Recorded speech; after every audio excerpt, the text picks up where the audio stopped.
Estamos. Okay.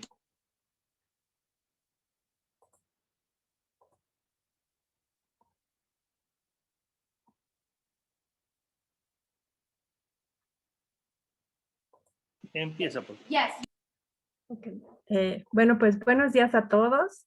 Muchas gracias por estar aquí a nombre de la Comisión de Equidad y del Niño Propio. Muchas gracias por acompañarnos en esta conmemoración del día 11 de febrero, Día de la Mujer y la Niña en la Ciencia. Nuestro evento va a tener una duración de 2 días, hoy y mañana, por lo cual los invitamos a todos los conversatorios que tenemos ya planeados alrededor de esta conmemoración del 11 de febrero. El día de hoy tenemos un conversatorio que versa con mujeres de divulgación en la ciencia, que hacen divulgación en la ciencia. Y para empezar, pues les voy a presentar a este gran panel que tenemos el día de hoy, que es la doctora Ektel Valde Gortari, quien nació en Monterrey, Nuevo León, el 26 de noviembre de 1973, realizó sus estudios de licenciatura en Biología en la Facultad de Ciencias de la Universidad Nacional Autónoma de México en 1999 y obtuvo el grado de doctora en Ecología por el Imperial College of Science, Technology and Medicine en el Reino Unido en 2003. Posteriormente realizó una estancia postdoctoral en el Departamento de Ecología de la Universidad Católica de Chile entre 2003 y 2005. Comenzó su labor como investigadora asociada C en el Instituto de Investigaciones en Ecosistemas y Sustentabilidad en 2005. Entre 2011 y 2014 fungió como coordinadora de la licenciatura en Ciencias Ambientales de la UNAM y entre 2016 y abril de 2020 fue secretaria de Investigación y Posgrado de la Escuela Nacional de Estudios Superiores Unidad Morelia de la UNAM. Desde 2013 es investigadora titular B de tiempo completo. Es miembro del Sistema Nacional de Investigadores Nivel 2, ha publicado 51 artículos en revistas internacionales indizadas y 8 en revistas nacionales arbitradas. Tiene un libro en coedición sobre ecología y evolución en 2012, 9 capítulos en libros arbitrados y más de 200 artículos de divulgación en medios impresos y electrónicos. Ha dirigido la tesis de 17 estudiantes de licenciatura, 9 de maestría y 1 de doctorado. En 2013 recibió el reconocimiento Distinción Universidad Nacional para Jóvenes Académicos en el área de docencia en Ciencias Naturales por parte de la UNAM. Y en 2014 el reconocimiento Sor Juana Inés de la Cruz que otorga la UNAM a investigadoras destacadas. Y el premio Santiago Cendejas Huerta a la trayectoria en investigación y divulgación de la ciencia, otorgado por la Academia Michoacana de Ciencias AC. Sus intereses de investigación están encaminados a entender cómo se modifican las interacciones bióticas por las actividades antropogénicas, a proponer estrategias de reestructuración ecológica que consideren las interacciones bióticas y está muy interesada en la divulgación de la ciencia para construir una sociedad del conocimiento más sólida. Muchas gracias, doctora, por estar con nosotros. También tenemos a la doctora Gabriela Frías Villegas, quien estudió matemáticas, lengua y literatura inglesas modernas y comunicación de la ciencia. Es doctora en filosofía de la ciencia por la UNAM. Desde 2008 se desempeña como comunicadora de la ciencia en el Instituto de Ciencias Nucleares de la universidad. Ha publicado más de 70 artículos de comunicación de la ciencia y ha impartido un número similar de pláticas. Ha sido curadora de varios festivales de arte y ciencia, entre los que se destacan la Danza de las Neuronas, dentro del Festival Internacional Cervantino, el Aleph, Las Fronteras de la Física y Ciencia Ficción Ciencia. Entre sus reconocimientos se pueden mencionar el primer lugar del primer concurso de divulgación de la ciencia de CONACYT, en la categoría de medios escritos, y el reconocimiento Sor Juana Inés de la Cruz que otorga la UNAM a las académicas distinguidas. Sus intereses de investigación giran alrededor de la comunicación de la ciencia desde los institutos de investigación científica y de los puntos de encuentro entre la ciencia, la literatura y el arte. Muchas gracias, doctora, por estar con nosotros también. Y también tenemos a la doctora Julia Tagueña Parga, quien estudió física en la Facultad de Ciencias de la Universidad Nacional Autónoma de México y obtuvo su doctorado en física del estado sólido en la Universidad de Oxford, Gran Bretaña. Es investigadora titular C del Instituto de Energías Renovables de la UNAM y nivel 3 del Sistema Nacional de Investigadores. Fue directora del Centro de Investigación en Energía y de la Dirección General de Divulgación de la Ciencia, ambas dependencias de la UNAM. Fue directora adjunta de Desarrollo Científico del Consejo Nacional de Ciencia y Tecnología. Fue coordinadora general del Foro Consultivo Científico y Tecnológico AC ad honorem. Obtuvo la presea Tlacaelel 2001 en la categoría Desarrollo Científico, otorgada por la Fundación Tlacelel del Estado de Morelos. Es Premio de Comunicación de la Ciencia de la Red de Popularización de la Ciencia y la Tecnología en América Latina y el Caribe 2017. Es Premio Nacional de Divulgación de la Ciencia Alejandra Haidar 2020 y es la coordinadora de comunicación del Centro de Ciencias de la Complejidad. Muchas gracias, doctora Julia Tagueña, por estar con nosotros. Pues, una vez que las presentamos y que vemos que tenemos unas grandes ponentes en este conversatorio, vamos a empezar justamente este evento.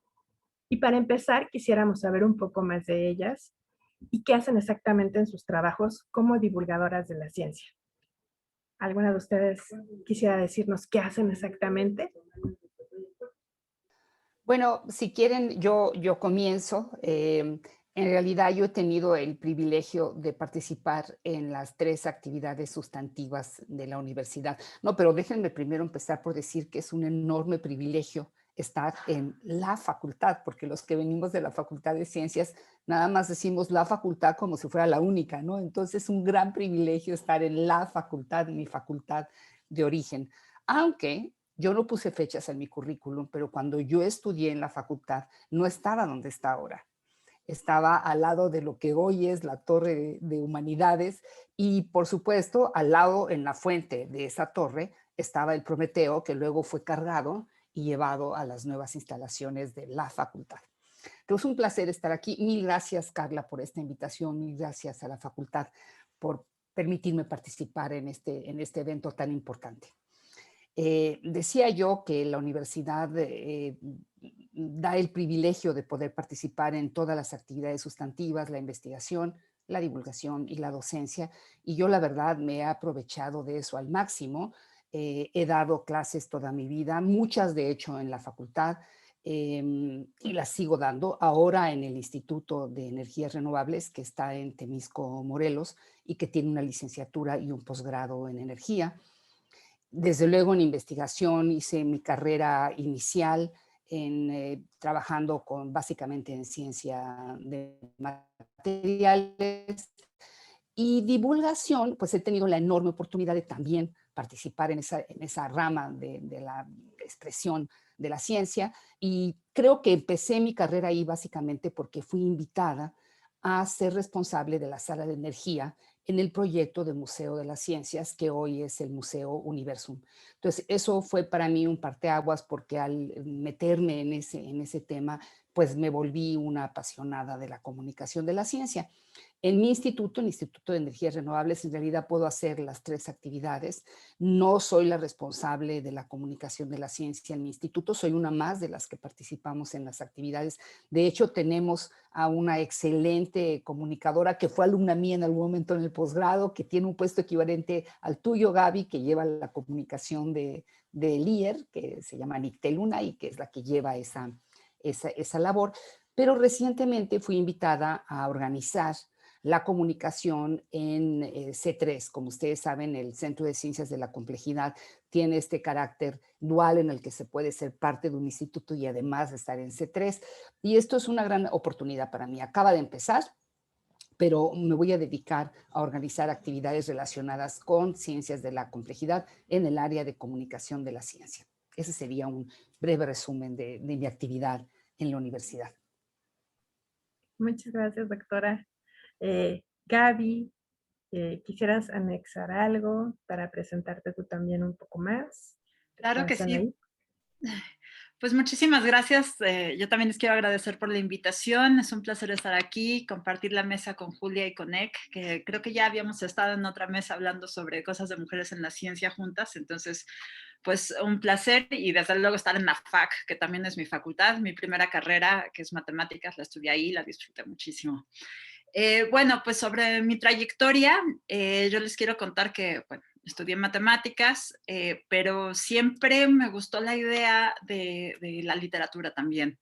Entonces, después de que hice la licenciatura y después una maestría en matemáticas en Inglaterra, decidí hacer una segunda carrera en letras inglesas, lo cual en el momento pues causó así sorpresa de parte de mis maestros y de mi familia, pero pues era algo que quería hacer y lo disfruté muchísimo también. Y cuando terminé, quería trabajar en algo que uniera las matemáticas y la literatura y todo el mundo me decía que estaba un poco loca y me encontré con el diplomado de divulgación de la ciencia de Universum. De hecho, en esa época Julia era directora de Universum y entonces empecé a hacer divulgación de la ciencia y dije, esto es lo mío, y de ahí me seguí. Entonces empecé a trabajar como freelance por fuera en el museo, haciendo varias cosas, en el Papalote también. Y después me llamaron al Instituto de Ciencias Nucleares para iniciar una oficina de comunicación de la ciencia. Yo coordiné la oficina por 10 años, ahorita ya no soy coordinadora, porque sucedieron dos cosas muy importantes en mi vida, que sucedieron más o menos al mismo tiempo. Estaba terminando mi doctorado, quería acabarlo y pues tenía ya demasiadas cosas que hacer en la oficina, era muy complicado. Y al mismo tiempo que estaba acabando mi doctorado, me di cuenta que iba a ser mamá. Entonces decidí que era momento de tomar un break. Terminé mi doctorado con una licencia que muy generosamente me dio la UNAM.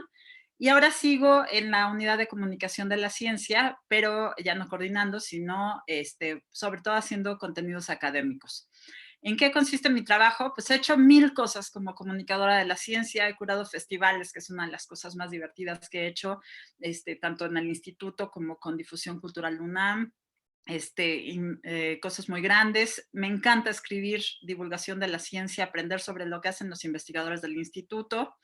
Me encanta trabajar con la gente, hacer talleres, hacer actividades, ferias. Y bueno, ahorita en la pandemia, básicamente lo que hago, lo que he estado haciendo es escribir muchísimo, dar muchas pláticas, participar en muchos eventos a distancia, por Zoom. Estoy haciendo investigación en comunicación de la ciencia, que es una de las cosas que más me gusta, y de pronto doy cursos. Pero la dinámica ha cambiado mucho ahora en la pandemia. Y pues bueno, básicamente eso. Muchas gracias, Gaby. Y seguimos con Ek del Val, si nos quieres, doctora, comentar qué es lo que haces en tu día a día, si quieres compartirnos algo más de tu trabajo, para que sepamos qué hacen los divulgadores de la ciencia. Bueno, yo también fui estudiante de la Facultad de Ciencias a mucha honra y también es la facultad, como dice Julia.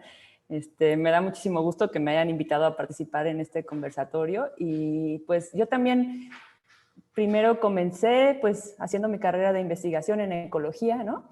Y entonces me di cuenta que hay una desinformación muy grande o una percepción muy errada acerca de los insectos, ¿no? Y entonces como que por ahí decidí que yo necesitaba de alguna manera contribuir a cambiar esta idea que tenemos de los insectos, ¿no? Porque desde la biología sabemos que son súper importantes y que a pesar de que están por todos lados, no todos son plaga y que al revés hacen muchísimas cosas por nosotros, pero la mayoría de la gente los odia y quisiera exterminarlos, ¿no? Entonces, por ahí empecé yo escribiendo sobre insectos y entonces, pues, primero comunicando algunas de las cosas que yo hacía en mi propia investigación y después nada más hablando sobre insectos, ¿no?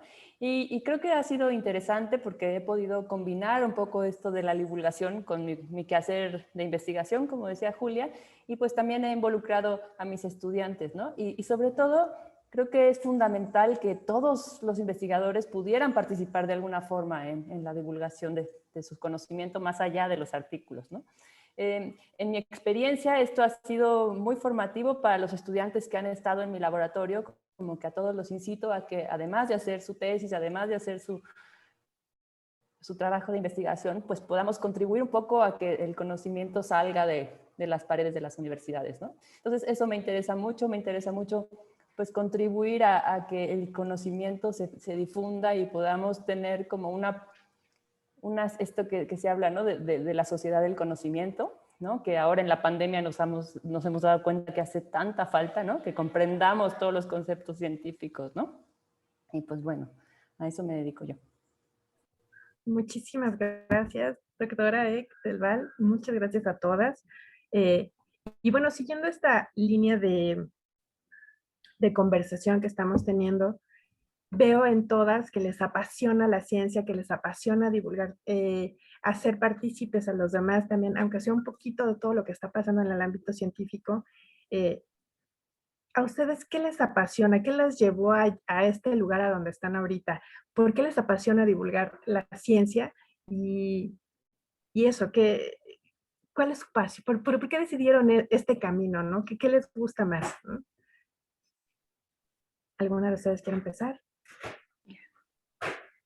Bueno, si quieres... Quiero un retomo para el mismo ciclo. Bueno, es un placer efectivamente estar con Gaby y con Ek, dos científicas jóvenes, ¿no? Verdaderamente hemos coincidido en muchos eventos y la verdad es que cada vez hay más jóvenes involucradas en la ciencia, lo cual es fantástico. Yo vengo de una generación muy anterior en la cual, cuando yo entré a la universidad, el ser humano llegó a la luna.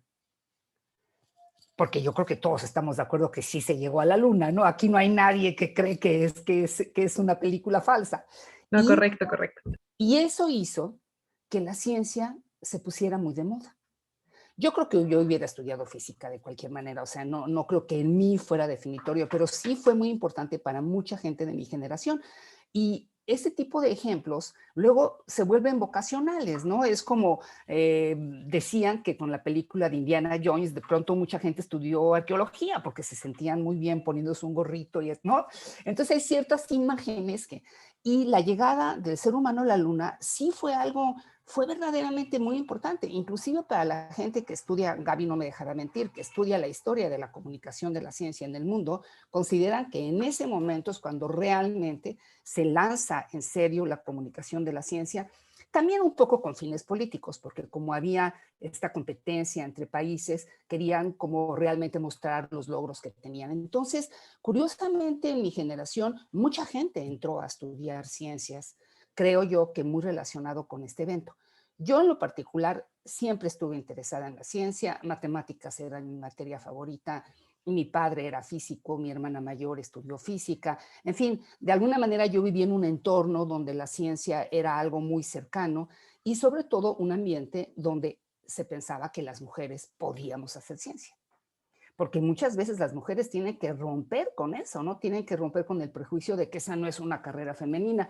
Eso, la verdad, a mí no me pasó, porque venía de un ambiente donde se veía muy bien que las mujeres hicieran ciencia. Entonces, creo que es el ambiente familiar, el entorno y las escuelas las que definen muchas veces esto, y en ese sentido yo tuve como todos los elementos que favorecieron que me dedicara a la ciencia.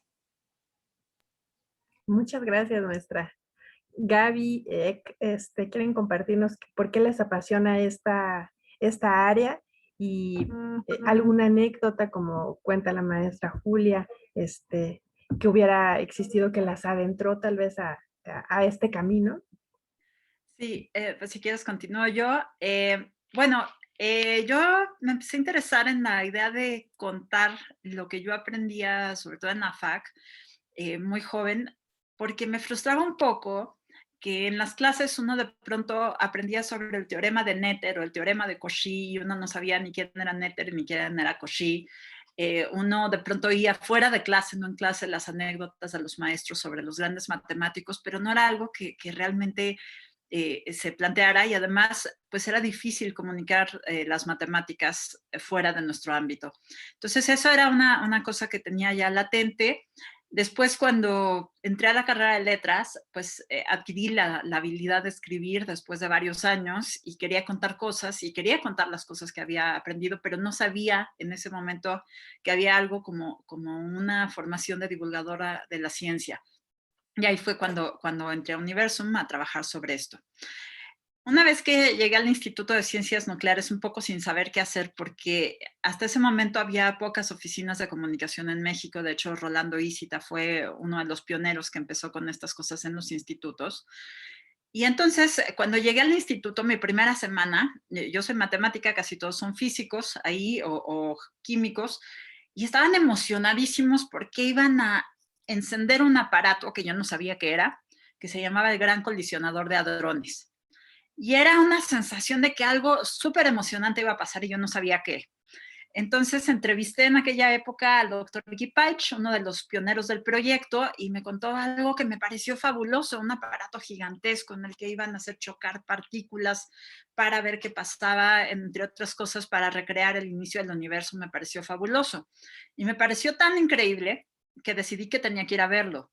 Y entonces, pues moviendo cosas, haciendo 1000 gestiones, logré ir al Centro Europeo de la Investigación Nuclear, donde está el colisionador de hadrones, por un mes para tomar un curso sobre el aparato, para aprender sobre la física de partículas, y no lo podía creer. Fue una cosa maravillosa. Una vez alguien me preguntó, un colega de letras, que si yo había visto algo que pensara que era sublime.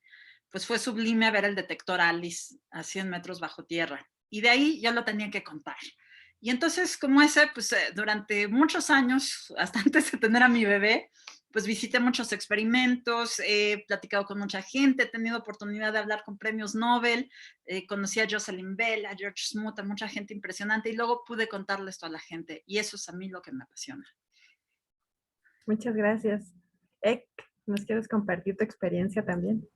Sí, bueno, a mí yo soy una apasionada por la naturaleza, ¿no? Y entonces, hoy en día que la mayor parte de los seres humanos vivimos en ciudades y no salimos de las cuadras que nos rodean, creo que es fundamental que sepan o que sepamos que hay más allá de eso, ¿no? Entonces yo, digamos, cuando era niña estaba súper inspirada por Jacques Cousteau y Ramón Bravo, la versión mexicana, ¿no? Entonces antes no existía el internet, ¿no? Y entonces los pocos programas de naturaleza que había en la televisión, pues yo me los devoraba, ¿no? Pero realmente era poca la oferta que había, ¿no? Entonces, a partir de eso, como que yo me inspiré para estudiar biología a partir de ahí, y entonces, como que hoy en día, si bien hay mucha más oferta, seguimos conociendo 3 lugares del planeta, ¿no? En general, pensamos en el Amazonas, pensamos, no sé, en la Antártida, etcétera, pero toda la diversidad que existe, incluso en nuestro país, la desconocemos, ¿no? Entonces, a mí eso es parte de lo que me apasiona, tratar de enseñarle a la gente que conozca estos lugares y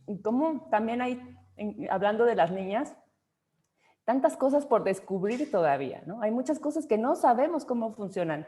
No sabemos por qué algunas plantas crecen donde crecen, y más ahora que estamos entendiendo la importancia de los microorganismos, cómo gracias a los microorganismos es que existimos, ¿no? Por ejemplo, tengo un estudiante que estuvo trabajando con los microorganismos que viven adentro de las abejas, ¿no? Y uno diría, bueno, ¿y eso qué? Pues resulta que esos microorganismos son las que las ayudan o no a resistir a los pesticidas, ¿no? Entonces, imagínate lo importante que es entender estas interacciones. Entonces, eso es lo que me apasiona, tratar como de comunicar cómo es la vida y las cosas que nos hace falta conocer, ¿no? Y por eso necesitamos muchas más niñas y niños científicos que puedan ayudarnos a construir todo este conocimiento. Muchísimas gracias, súper interesante todo lo que nos dicen. Y quiero invitar a la audiencia a que ya pongan sus preguntas en los chats. Estamos en Facebook de la Facultad de Ciencias y el Facebook de la Comisión de Equidad, porque ya tenemos ya muchos, bueno, les mandan un abrazo, Gerardo Herrera Corral a Gaby, a Laura les pone miles de corazones, Mariana Casutoro dice, siempre es un gusto trabajar con Gabriela Frías, una mujer con mucha energía y súper creativa. Y Fringe Gelazos dice, qué emocionante, gracias por divulgar la ciencia, todo suena muy interesante. ¿Qué recomendaciones dan para tomar ese camino? Soy ingeniera electricista. Entonces, ¿quién quiere empezar con esa pregunta de Fringe? Bueno, cada vez más hay posibilidades de tomar cursos y de profesionalizarse en comunicación de la ciencia. Cuando empieza la comunicación de la ciencia, la divulgación de la ciencia en la universidad, no existían realmente esas opciones y la gente llegaba básicamente por la experiencia, que también es una manera de, ya saben que uno aprende haciendo, ¿no? Aprendes a andar en bicicleta cuando te subes en una bicicleta. Pero la realidad es que el día de hoy sí hay muchos posibles estudios, diplomados, maestrías y doctorados que acortan los tiempos, porque finalmente los posgrados te permiten llegar mucho antes a desarrollarte en una carrera. Y curiosamente estas, por ejemplo, ya mencionó Gaby que ya tiene el doctorado de Filosofía de la Ciencia, que es un doctorado relativamente reciente con una línea en Comunicación de la Ciencia, y también mencionó que tomó el diplomado de Divulgación de Universum. Creo que es un buen camino porque tomas el diplomado, te das cuenta de si eso es realmente lo que quieres hacer y luego ya te pasas a hacer un posgrado. Y lo interesante es que cada vez hay más posgrados en el mundo sobre comunicación de la ciencia porque estamos en el siglo de la interdisciplina. Y en realidad la comunicación de la ciencia pues es interdisciplina, es multidisciplina, porque tiene mucho que ver, bueno, desde luego con ciencias sociales, con literatura, bueno, con psicología, bueno, con todo, ¿no? Entonces hay todo un movimiento de crecimiento como disciplina de la comunicación de la ciencia y curiosamente en la pandemia han salido muchísimos cursos en línea de diferentes universidades del mundo. Claro, hay que ser muy cuidadosos de escoger uno que sea muy bueno, pero lo que yo te recomendaría es que sí te adentrares en alguna de estos cursos para ver si efectivamente eso es lo que te gustaría hacer. Sí, pues yo estoy de acuerdo con Julia. Creo que la formación profesional es súper importante en el área. Eh, yo entré con la maestría a trabajar en ciencias nucleares y me seguí hasta el doctorado. Cuando yo me doctoré, pues todavía había, bueno, y hasta la fecha, poquitos doctores en el área, pero pues es un área fabulosa, es muy divertido porque es la interdisciplina, como dice Julia. Yo tenía tutores de comunicación, de filosofía, de sociología, Leon Olivet, uno de los grandes filósofos de la ciencia en México, que era matemático también. Entonces fue una cosa muy bonita. Julia fue parte de mis profesores en posgrado también. Entonces creo que la formación profesional es muy importante y en la parte práctica lo que yo siempre le digo a mis alumnos es que tienen que escoger un medio de su elección que les apasione. Puede ser el medio escrito, puede ser el video. Ahora tengo alumnos que han hecho cosas increíbles en video. Puede ser una parte gráfica, en fin. Y después empezar a comunicar a través de ese medio en varios ámbitos. También pueden escoger algún tema que les apasione de la ciencia, pero a veces como comunicadora de la ciencia uno va cambiando de temas a lo largo de su carrera, entonces sobre todo tener un medio bien estructurado ayuda mucho. Gracias. ¿Quieres agregar algo a esa pregunta que nos hicieron o pasamos a la siguiente?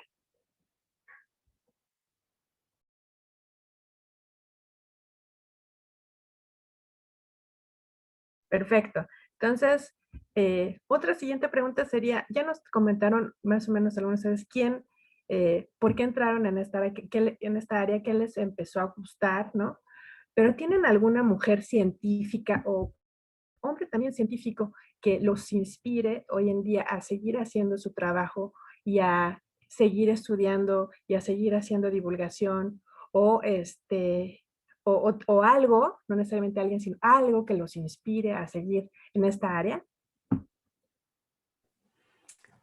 Bueno, quisiera decir que uno de los caminos que se está siguiendo para promover vocaciones en niños y niñas son justamente los ejemplos. No tiene que ser un ejemplo de una personalidad, sino simplemente que escuchen a gente que trabaja en un área y que eso los inspire. Cada vez más se está haciendo esto en las escuelas, se dan pláticas, por ejemplo, la CEP ahora con el programa de televisión ha hecho muchas entrevistas que le pasa a los niños y niñas para que tengan esta inspiración. Por ejemplo, yo leí, me pareció muy simpático que cuando fue presidenta de Chile, Michelle Bachelet, pues todas las niñas querían ser presidente. Les preguntaban en las escuelas, ¿y tú qué profesión quieres tener? No, pues yo presidente de la República, ¿no? Porque ya que ves que puede pasar, y lo mismo se hizo un estudio en Estados Unidos, una vez que Obama sube a la presidencia, empiezan en las universidades la gente de color a hacerlo mejor. Y porque el talento ahí estaba. solamente hacía falta la certidumbre. Entonces, yo sí creo que el hecho, lo que ustedes están haciendo, por ejemplo, este par de días, el hecho de que se escuche hablar a mujeres, y la verdad, sobre todo a mujeres jóvenes, porque también eso acerca mucho más a las niñas, yo creo que más que el ejemplo de una científica o un científico, es el ejemplo compartido de gente que ha logrado conseguir cosas, ¿no? Por ejemplo, ahora con el tema de las vacunas, han salido historias de los científicos que están desarrollando las vacunas, que son historias maravillosas, ¿no? Como este científico que viene de una familia de inmigrados turcos. Se dan cuenta del camino que este hombre ha seguido hasta volverse un científico exitoso. Entonces, sí creo que es muy importante como parte de esta motivación vocacional contar historias, como decía Gaby, y que los ejemplos en general, por supuesto, que son muy inspiradores. Continúo yo. Claro. Bueno, mi gran gurú en la divulgación de la ciencia siempre fue Carl Sagan. El año pasado le hicimos un homenaje con Jorge Volpi y Pepe Gordon en Difusión Cultural UNAM, porque se cumplieron 30 años de el inicio de su programa Cosmos, que yo crecí viendo cuando era una niña. Pero bueno, eso es como una de las cosas que a mí me encantaba ver de niña, pero después ya de grande, una cosa que me ha apasionado mucho es contar las historias de las mujeres en la ciencia.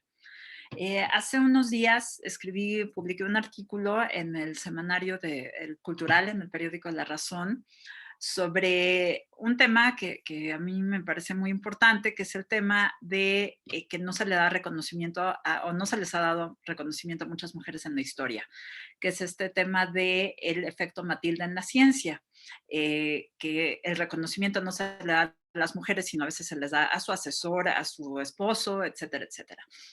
Y bueno, esto de dar a conocer las historias de las mujeres en la ciencia nos permite darles roles femeninos a las niñas y a las jóvenes, pues que quieran o no estar en la ciencia, pero que vean que las mujeres han hecho cosas maravillosas. Y en ese sentido, a mí me apasiona, me motiva muchísimo hablar de mujeres como la gran Ada Byron, que es una de mis heroínas personales, que fue hija de una matemática y un escritor y que fue básicamente la primera computóloga de la historia, que plantó el primer software, ella decía que las computadoras deberían no solamente servir para hacer cálculos, sino para hacer música, para pintar, para hacer literatura. Fue una mujer fabulosa. O Sofía Kovalevskaya, que fue también matemática y escritora y que planteó muchas cosas interesantes. Entonces a mí me motiva muchísimo hablar de las historias de las mujeres científicas, contarlas y como decía Ada Byron, si no me puedes dar poesía, dame ciencia poética. Y eso es lo que, la ciencia es la poesía de la realidad y me encanta contarla. Qué bonito, muchas gracias. También es mi heroína, Ada. Ek, ¿tienes alguna inspiración? Sí, bueno, sí, pues como justo ya les platiqué un poco de cuando yo quise estudiar ciencia, por qué entré a estudiar biología. Pero lo que sí me llamó la atención durante mi carrera es que casi no se hablaba de las mujeres científicas, ¿no? Y entonces, como que de las primeras ecólogas que yo conocí fue por el cine, ¿no? O sea, está Jane Goodall con los gorilas, ¿no? Entonces decía yo, pero esas historias, ¿por qué no nos las enseñan en el aula, ¿no? Entonces, como que eso creo que sí es algo que nos toca a todos cambiar, ¿no? Entonces, con todos...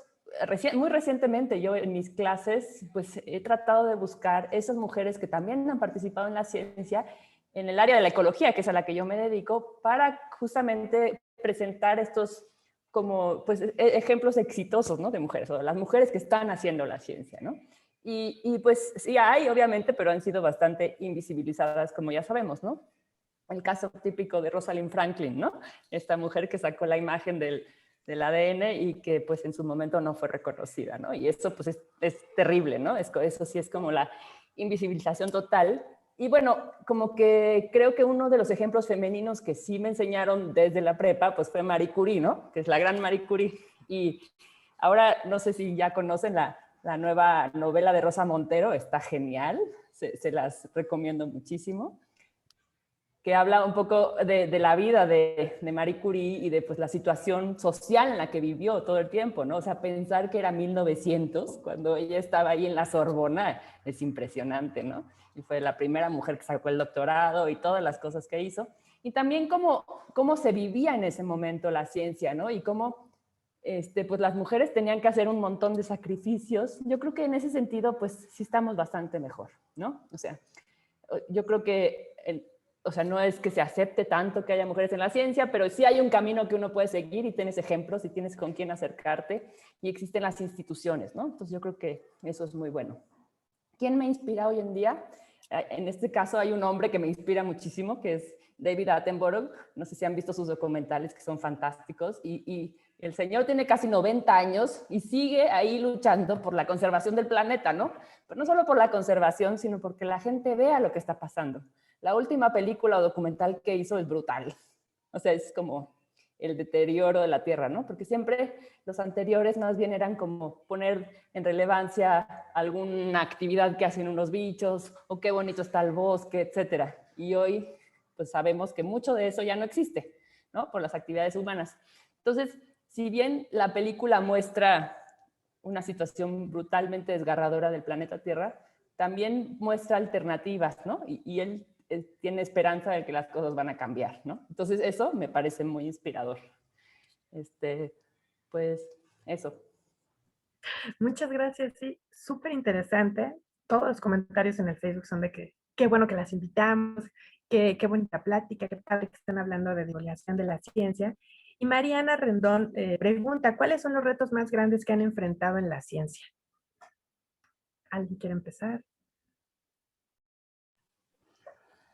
Bueno, retos para hacer ciencia o en la ciencia, porque pues yo hay problemas que he hecho de investigación que algunos todavía no los termino de resolver, o sea, sí, o no es cierto, o sea, hay problemas de investigación realmente muy complicados y te vas topando con un montón de dificultades en el camino. Yo creo que tu pregunta evidentemente no es esa, no quieres que te cuente de mi último trabajo de investigación, Sí, sino de aunque sí está la redactor carrera, así ¿no? de en la Claro, ciencia. sí, Pero exacto. yo creo que es en la divulgación de la ciencia. Sí, no, y además en realizar tu trabajo, ¿no? Claro. Como les comentaba, bueno, mi primer acercamiento a la divulgación de la ciencia lo tuve con el pionero de la divulgación de la ciencia en México, que fue, porque ya murió, Luis Estrada. Él fue mi maestro de electricidad y él editó la primera revista de divulgación que se llamó Física. Y él involucraba a los alumnos. Luego esa revista se volvió Naturaleza y bueno, también surgió en CONACYT Ciencia y Desarrollo. Había toda una serie de revistas simultáneamente, pero esta de Naturaleza que editaba Luis Estrada, él involucraba a sus alumnos para que participáramos, un poco como lo que ustedes cuentan que hacen con sus alumnos. Entonces yo creo que de alguna manera él sí me llevó hacia la divulgación escrita, porque una cosa importante es que todos los medios de divulgación requiere que sepas escribir. Porque si vas a hacer un video tienes que hacer el guión, si vas a hacer una exposición tienes que escribir qué vas a poner, tienes que hacer las cédulas. Entonces, el primer consejo para los divulgadores es que aprendan a escribir. Eso es algo que definitivamente tienen que hacer. Pero bueno, cierro ese paréntesis. Después fui invitada a lo del Museo Universum y eso fue un gran reto para mí porque yo nunca había hecho un museo. Bueno, ni yo ni casi ninguno de los que estábamos en el equipo. Entonces, prepararnos para hacer eso fue muy complicado. Fue un trabajo de muchas personas, muy multidisciplinario, en el que aprendí muchísimo. Por ejemplo, tuve una museógrafa maravillosa con la que aprendí mucho. En fin, realmente hacer trabajo multidisciplinario en divulgación es todo un reto.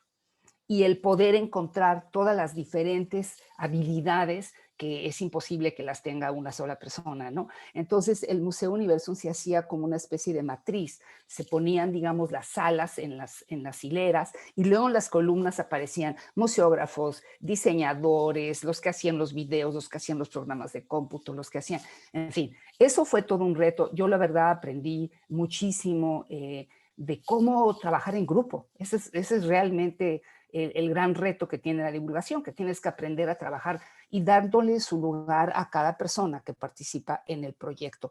Y eso me recuerda que SOMEDICIT, que es la Sociedad Mexicana para Divulgación de la Ciencia y la Técnica, que fue creada por un grupo de visionarios divulgadores hace ya como unos 30 años, acaba de sacar un premio en memoria de Jorge Flores, que también recientemente ha fallecido. Y lo quiero mencionar porque igual de los que nos estén escuchando, alguien podría competir. El premio consiste en el producto de divulgación, por el medio que sea, que se haya realizado en el año 2020 sobre el tema de COVID. Entonces, se están recibiendo ya muchísimos trabajos, según me han contado. Va a haber primero, segundo y tercer lugar y un montón de menciones honoríficas, porque la verdad es que los premios sí favorecen el ambiente para que la gente pues compita y sienta que ha sido reconocida, ¿no? Entonces, en resumen, el reto principal que yo tuve fue enfrentarme a hacer un museo y aprender a trabajar con un grupo muy multidisciplinario de personas y aprovecho para invitarlos a que participen en el concurso. Está anunciado en la página de Somedicid con algún producto que hayan escrito, incluidas ustedes, jóvenes, participen, que hayan escrito en el año 2020 sobre coronavirus o sobre COVID. Muchas gracias, doctora. ¿Alguien más quiera ahondar algo? Porque ya tenemos muchas preguntas y bueno, si no quieren ahondar algo más, Gaby, o paso a la siguiente pregunta. Yo quería Adelante. hablar sobre dos retos que para mí fueron importantes. Uno de ellos fue el hacer festivales de arte y ciencia a gran escala, porque es un trabajo extremadamente intertrans, multidisciplinario, trabajar con artistas, músicos, escritores, etcétera, etcétera. El primero de mis festivales de ese tipo fue cuando Jorge Volpi me dio la oportunidad de ser una de las curadoras de la danza de las neuronas en el Festival Internacional Cervantino. Era un festival de arte y ciencia dentro del Cervantino. Yo no podía creer que me hubieran invitado y fue una experiencia maravillosa. Lo hice junto con Pepe Gordon y de verdad fue uno de los mejores momentos de mi vida. Pero otro que creo que fue muy importante y vale la pena mencionar fue un reto que tuve en el Instituto de Ciencias Nucleares de la UNAM cuando un querido amigo que falleció hace muy poco, el doctor Rafael Navarro González, el único mexicano que estaba en la misión Curiosity, participando en la misión Curiosity en Marte, iba a anunciar unos descubrimientos muy importantes. Había encontrado que había habido unos errores en las misiones Vikingo, en los experimentos de las misiones Vikingo en los 70s, y estaba proponiendo cambios en los experimentos y que se llevarían después a cabo en el robot Curiosity. ¿Y cuál fue el reto? El reto era anunciar el trabajo de un mexicano que estaba trabajando junto con la NASA desde México, primero que nadie, porque él era el primer autor, y lanzar la noticia a todo el mundo. Y fue un reto porque teníamos que trabajar en colaboración con la NASA y había que negociar que México anunciara primero y la rueda de prensa fuera en México. Y después a mí me tocó hacer las negociaciones con el jefe de prensa de la NASA en Washington y me decía, no, tienes que hacer lo correcto, déjanos ir primero. Y dije, no, lo correcto ¿para quién? La UNAM va primero esta vez. Y fue una cosa súper emocionante, vinieron periodistas de todo el mundo, anunciaron el descubrimiento y el trabajo de un mexicano llegó a todos los rincones del planeta. Y fue una de las satisfacciones más grandes que he tenido en mi trabajo y uno de los momentos más emocionantes, decirle a la NASA, no, la UNAM va primero. Eso es todo. ¡Wow! Con todo está la UNAM, con todas las mujeres ahorita ya, ¿no? Me da mucho gusto saber eso. ¿Quieres ahondar algo o paso a la siguiente pregunta? Yo quisiera hablar de otro reto que tiene que ver con cuando comunicas, o sea, cuando escribes un artículo científico, en realidad que involucra manejo por el ser humano, pues tú reportas los resultados y ya, ¿no? O sea, no importa si fueron negativos o positivos, son resultados, ¿no? Sin embargo, cuando tienes que divulgar esos hallazgos a un público más general o en particular, por ejemplo, a un grupo de agricultores o de manejadores del bosque, pues ahí hay todo un tema de cómo haces para no ofender, ¿no?, las prácticas de manejo que ellos puedan tener, porque, por ejemplo, estábamos evaluando cierto manejo sobre la abundancia de insectos descortezadores, por decir algo, ¿no? Entonces, esos insectos descortezadores, pues, ¿no?, están acabando con el bosque, pero también nos dimos cuenta que tenía que ver con sus prácticas de manejo, ¿no? Entonces, ¿cómo haces para comunicar? Es otro nivel de comunicación, pero que creo que también son los retos de la divulgación de la ciencia a otra escala, ¿no? Y que como que ahí sí yo me sentí que no estaba preparada, ¿no? O sea, como que necesitaba, tiene que ver más con psicología, ¿no? De cómo haces para que cierto grupo no se sienta ofendido o que pueda entender los resultados de una investigación que podrían ayudar a mejorar sus manejos, ¿no? esos como que han sido parte de los retos con los que yo me he enfrentado. Muchísimas gracias. Tenemos otra pregunta de Ana Claudia Nepote que dice, considero que la promoción para una mayor participación de mujeres en la ciencia y en la divulgación en particular ha sido en gran medida labor personal, de colegas, de compañeras y de cierta manera resultado de una sororidad. Desde su perspectiva, ¿qué hacen las instituciones u organizaciones para fomentar con igual impulso que haya condiciones favorables para el desarrollo de las mujeres divulgadoras de ciencia?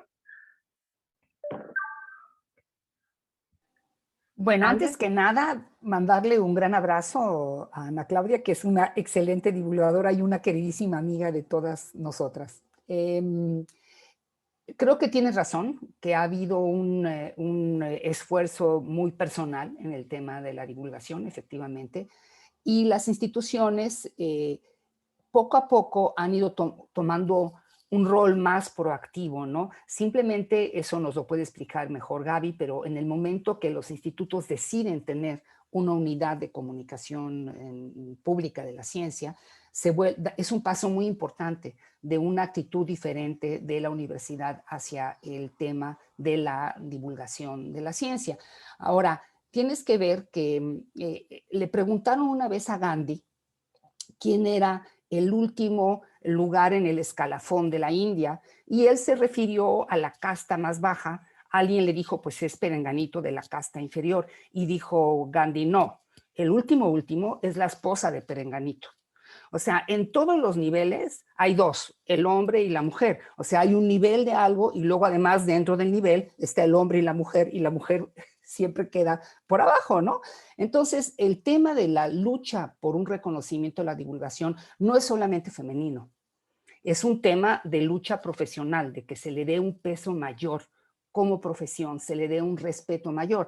Ha habido una gran campaña de los investigadores para conseguir que en las evaluaciones su trabajo de divulgación sea más reconocido. Entonces, sí ha habido avances, yo creo que ha habido avances muy importantes, sobre todo a través de los diferentes posgrados, del reconocimiento en los posgrados de la disciplina, pero sigue habiendo un rezago, y creo que tiene mucho que ver con que es muy fácil decir que eres divulgador. No es cierto, porque ser un buen divulgador requiere una enorme profesionalización, pero es muy fácil decir que sí lo eres, ¿no? Por ejemplo, nadie es un cirujano del cerebro aficionado. A nadie se le ocurre, denme un bisturí y pásenme un cerebro. Digo, a nadie se le ocurre hacer eso. La gente que se dedica a eso estudia 800,000 años para hacerlo, ¿no? En cambio, hacer divulgación, muchas veces la gente piensa que es muy sencillo, y no es así. La divulgación requiere una calidad, requiere un entrenamiento, requiere un profesionalismo, y es ahí donde está la batalla principal y donde las instituciones creo que sí están cambiando de actitud hacia esta área multidisciplinaria. Muchas gracias, Julia. ¿Alguien más? Sí, yo quería agregar a lo que dijo Julia. Efectivamente, cuando uno llega, bueno, yo fui la primera divulgadora que hubo en ciencias nucleares, digamos, profesional. Y siempre al principio era como, bueno, pues ella como que, ¿qué hace, no? Era matemática, pero no era física, o no tenía doctorado en el área. Entonces, al principio fue muy difícil. Después la gente pues se dio cuenta que sí era una actividad profesional, que no era nada más una cosa de hobby, que uno se tiene que preparar mucho. Y bueno, una de las razones por las que yo quería tener el doctorado era, bueno, ok, si en academia se necesitan títulos para tener cierto reconocimiento, pues voy a tener mi título, y bueno, lo obtuve. Pero bueno, respecto a la pregunta de Ana Claudia, que también le mando muchos saludos, yo creo que todavía nos falta un camino fuerte por recorrer, porque desde luego las mujeres en la divulgación de la ciencia, pues cuando yo empecé al principio, pues era soltera. Bueno, primero estaba casada, luego era soltera, luego, pues en ese momento tenía como mucha libertad, mucho tiempo para hacer un trabajo que a veces es agotador, que son 12 horas cuando estás en un festival y hay eventos en las noches y miles de cosas, ¿no? Cuando tuve a mi bebé, el instituto me apoyó mucho durante el embarazo, y después la parte difícil es reincorporarte con un bebé, porque tienes muchas cosas que hacer, sobre todo eventos, estar de manera presencial en muchas cosas. Y entonces es complicado como mamá compaginar eso con ser una divulgadora, digamos, a gran escala, ¿no? Por ejemplo, los viajes eran algo que yo ya no podía hacer fácilmente. Entonces, yo creo que no solamente en términos de la divulgación, sino también de las mujeres científicas, las instituciones pues tienen que tomar conciencia de que hay ciertas cosas en las que tienen que apoyar muchísimo a las mujeres. Porque durante el tiempo que yo fui mamá, pues también hubo muchos hombres que fueron papás y que sin embargo no se movieron un centímetro de sus oficinas, ¿no? O sea, las mamás estaban cuidando a los bebés.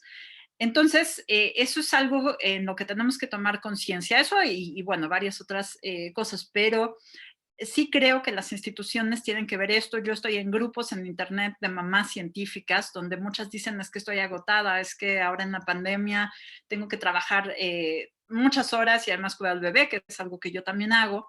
Y entonces, bueno, esto es algo que tenemos que trabajar como sociedad, que haya cambios, que el edificio de la ciencia sea un edificio que esté pensado para las mujeres también. Por suerte, ahora tenemos muchas directoras mujeres y yo creo que esto empezará a cambiar. Hoy en la tarde habrá un panel, creo que tú también vas a estar, Julia, de directoras, no sé, van a estar varias directoras de la UNAM, en particular el Instituto de Ciencias Nucleares ya tiene una directora, la Facultad de Ciencias, el Instituto de Física, y yo creo que ellas van a impulsar cambios para que las mujeres estén en un ambiente más propicio para el trabajo. Sí, yo Muchas quisiera gracias. agregar también Adelante. que estoy de acuerdo, o sea, no creo que sea una situación exclusiva de la divulgación o de la ciencia, creo que tiene que ver con esta pues, desigualdad que vivimos las mujeres en la sociedad en la que vivimos, ¿no? Yo creo que se están dando pasos, no de a gratis, sino por la presión que en particular las jóvenes están ejerciendo hoy en día para que esto cambie. Pues la creación dentro de la UNAM de esta nueva dirección o subsecretaría, o no sé cómo se llama, pero bueno. Coordinación. Esta coordinación, ¿no?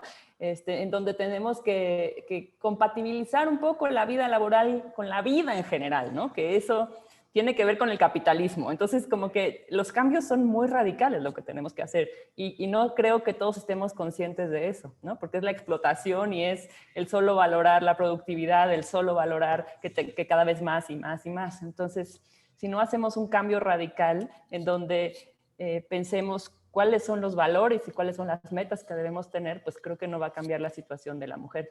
Y dentro de todo, hacer ciencia es una labor que todavía se puede compatibilizar con la maternidad. Hay otras labores que son mucho más difíciles, ¿no? Entonces, pues también eso, yo siempre les digo a mis estudiantes que si se puede, ¿no? O sea, yo tengo 2 hijos y la he llevado bastante bien.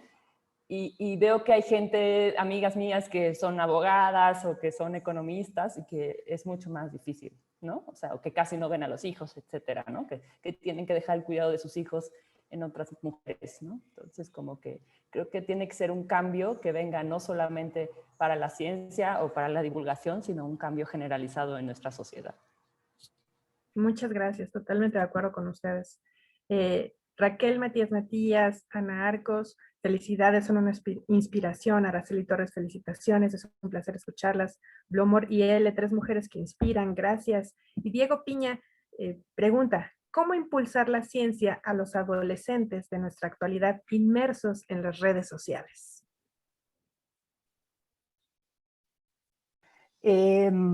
Bueno, lo que tiene que hacer la divulgación de la ciencia es aprovechar los nuevos medios para utilizarlos correctamente. El tema del medio en que se hace la divulgación es fundamental, ya lo mencionaron ustedes, y creo que hay que aprovechar las redes para hacer buena divulgación. Yo creo que la clave está en cómo hacer para transmitir digamos, el pensamiento crítico de la ciencia para no caer en noticias falsas. O sea, no puedes ir contra la tecnología de la época, ¿no? Yo una vez leí un artículo sobre cuando salieron los trenes, salieron toda una serie de artículos diciendo que esa velocidad iba a matar a la gente. O sea, cada vez que hay un cambio tecnológico nos cuesta mucho trabajo adaptarnos al cambio.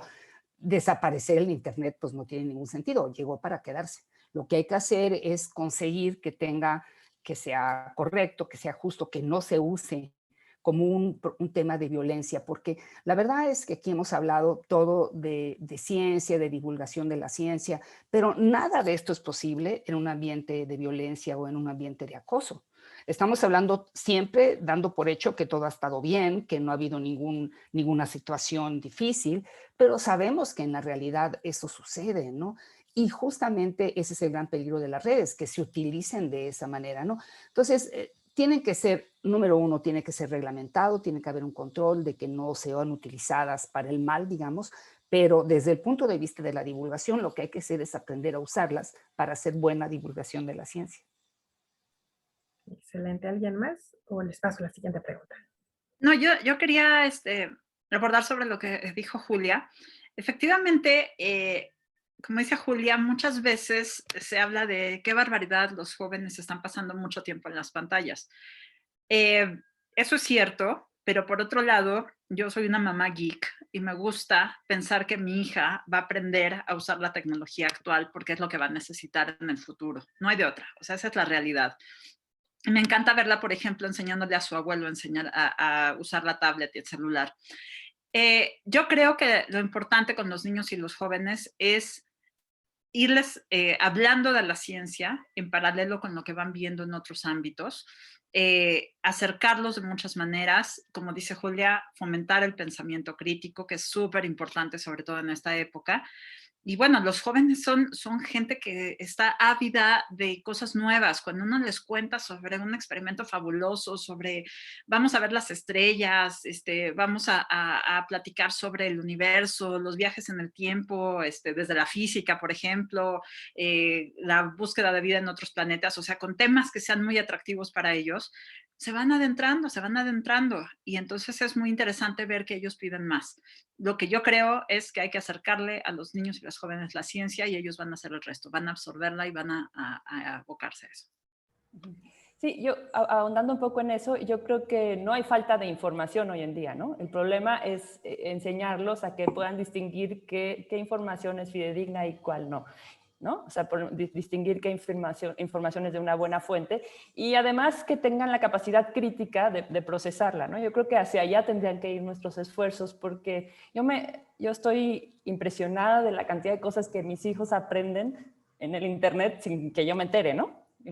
Es impresionante y bueno, discutimos mucho, bueno, pero ¿dónde lo viste? ¿Crees que es correcto, que no es correcto? Entonces, como que ahí es la parte que creo que debemos desarrollar más como divulgadores y los profesores, ¿no? También como que creo que esa parte, pues falta como que los profesores desarrollen esas habilidades para que puedan transmitir a los estudiantes cómo discernir en que la información es correcta o no es correcta, ¿no? Y también ellos, cuáles son las fuentes que están utilizando hoy en día, ¿no?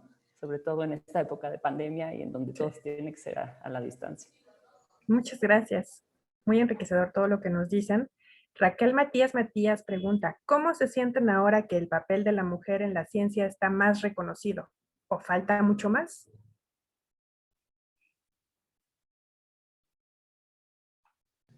Pues la verdad es que nos sentimos bien, ¿no? Sí, no, sí, a mí me encanta cómo cada vez hay más mujeres en puestos directivos, porque hay que reconocer que hace mucho tiempo que las mujeres como estudiantes están alcanzando la paridad. Es cuando empiezan los puestos de poder, donde la paridad empieza a desaparecer rápidamente, ¿no?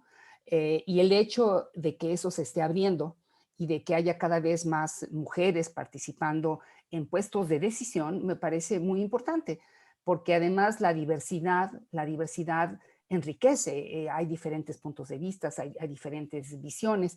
Escuché el otro día en una plática cómo en la pandemia, por un lado, efectivamente las mujeres sí son las más afectadas en la presión de la casa, ¿no? Inclusive se está buscando que en la evaluación de del trabajo se tome esto en cuenta, porque las mujeres están claramente publicando menos y los hombres, no lo van a creer, publicando más. Porque bueno, ya no tienen que ir a reuniones, están en la casa escribiendo mientras la mujer hace todo lo que todo el servicio que se tiene que dar. Entonces, ese es un factor. Otro factor importante es que las mujeres están muy metidas en el tema de salud. La mayoría de las enfermeras son mujeres, muchísimas de los médicos son mujeres. Hace mucho que inclusive en el SNI es 50-50 el número de hombres y mujeres en el tema de salud. Entonces las mujeres están en la primera línea de la lucha contra la pandemia. Y luego otra cosa que ha sido espectacular es que si ustedes ven el número de países que son gobernados por mujeres, no son tantos, son muy poquitos. Y son los que mejor han lidiado con la pandemia. ¿Eso qué quiere decir? Bueno, no necesariamente porque seas mujer ya tienes un buen criterio, pero tienes una forma diferente de ver las cosas porque eso es lo que trae. Es decir, somos iguales en derechos sin duda, pero sí traemos paquetería diferente y le damos prioridad a cosas distintas. Entonces, la verdad es que yo sí creo que es la mejor época de la mujer en el planeta de todo el pasado. Sin embargo, también creo que falta mucho por recorrer. Yo estoy de acuerdo, sí, la diferencia de cuando yo era estudiante ahora es abismal. Ahora ya hay un reconocimiento y hay muchas mujeres en áreas científicas. Todavía falta mucho, desde luego. En el instituto donde yo trabajo somos alrededor de 20% académicas mujeres. Y bueno, una cosa que me parece importante es que tenemos que llevar las historias de las mujeres científicas a los libros de texto, a la escuela. Porque todas hemos aprendido y todos la ciencia a partir de las teorías de Newton y de Galileo y de Einstein. Bueno, ¿y dónde están Ada Byron y Jocelyn Bell y Rosalind Franklin? Necesitamos que la gente esté enterada de las grandes cosas que han hecho las mujeres en la ciencia y creo que esa es una de las asignaturas pendientes que tenemos en esto, entre muchísimas otras, ¿no? Pero creo que tenemos que empezar por crear roles femeninos en muchos ámbitos.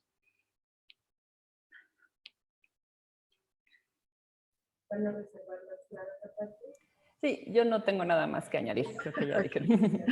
Muchas gracias a todas. Y tenemos otra siguiente pregunta de Hanna Escalona. Yo me encuentro en el bachillerato y me interesa muchísimo adentrarme a la ciencia. Quiero aportar algo a la humanidad. ¿Qué consejo me darían? Postdata. Verlas me inspira. Wow, gracias, Hanna. Por eso las invitamos. Bueno, yo creo que pues piensa qué parte de la ciencia te gusta más y métele toda tu energía a eso. Yo creo que no hay nada que sea imposible. Si tú estás decidida a estudiar alguna carrera, lo vas a lograr. Es cosa de que tú quieras hacerlo. Y lo que sí sería importante es que compares diferentes opciones que puedas tener para seguir tu carrera científica, ¿no? Y si no tienes profesores en tu bachillerato que te puedan ayudar a eso, pues hay mucha información en internet o incluso nos puedes escribir un correo electrónico si quisieras. La página de la UNAM tiene todas las facultades, está la Facultad de Ciencias, la Facultad de Química, etcétera. Entonces yo creo que el límite es el cielo, así que tú puedes hacer lo que tú quieras siempre y cuando trabajes, ¿no? Hay que trabajar por ello, eso sí. Yo quiero contar una historia rapidísimo. Es la historia de una mujer que llegó a la Universidad de Cambridge sintiendo que estaba muy feliz de haber llegado ahí a estudiar astronomía, astrofísica, pero que no era suficientemente buena, que probablemente la habían aceptado por un error, pero que ella le iba a echar todas las ganas para seguir ahí y demostrar que sí pertenecía a ese lugar. Su asesor, que era un señor que se llamaba Anthony Hirsch, le pidió que revisara las señales que estaba obteniendo un radiotelescopio y ella encontró una señal muy regular. Al principio pensó que se trataba de nanitos verdes y después se dio cuenta que era un nuevo tipo de estrellas que se llamaban pulsares. Y le dijo al asesor, el asesor no le creyó, finalmente se dieron cuenta que era un descubrimiento real y ella, bueno, hubo un boom mediático y años después le dieron el premio Nobel al asesor por ese descubrimiento. Se trata de Jocelyn Bell Burnell, una de mis heroínas personales que pude conocer en persona hace un par de años. Y una de las cosas que ella dijo fue que ella sentía que pues, era un error que lo hubieran aceptado. Siempre pensó que no era suficientemente buena para la ciencia y es una de las mujeres más inteligentes que yo creo que han existido. Entonces, el consejo de ella es, ustedes piensan que pueden hacerlo y lo van a hacer. Las mujeres somos súper inteligentes, podemos hacer lo que se nos antoje, lo que se nos ponga enfrente y hay que estar seguras de nosotras mismas. De hecho, hace poco le dieron otro premio a Jocelyn Bell de Breakthrough Prize y ella era una cantidad enorme de dinero y ella lo dedicó a hacer becas para impulsar a las mujeres jóvenes en la ciencia. Entonces creo que es muy importante pensar que podemos hacer las cosas, nunca darnos por vencidas, no decir no soy suficientemente lista para esto, sino hacerlo y hacerlo con todas las ganas.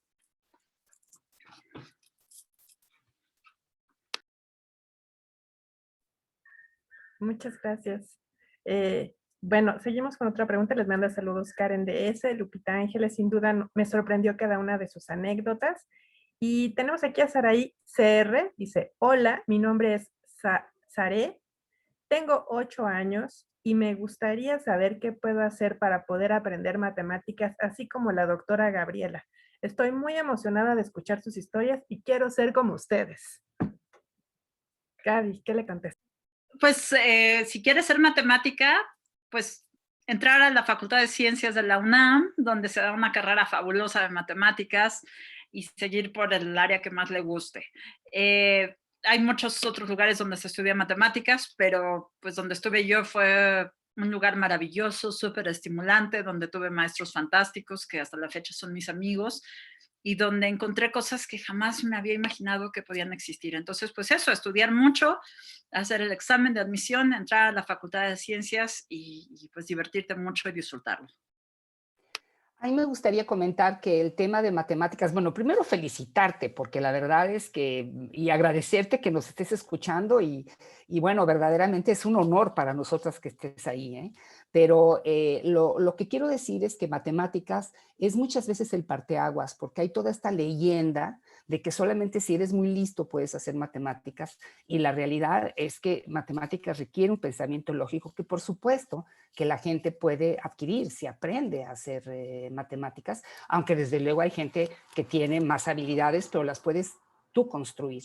En realidad creo que los consejos que ustedes han dado de no tener miedo, de que sí se puede, de que echarle ganas, por supuesto que funcionan. Es muy importante que te guste, porque le echas todas las ganas a lo que te gusta, ¿no? Lo que te gusta es lo que despierta la motivación. Pero mi experiencia es que todos los niños nacen científicos en realidad.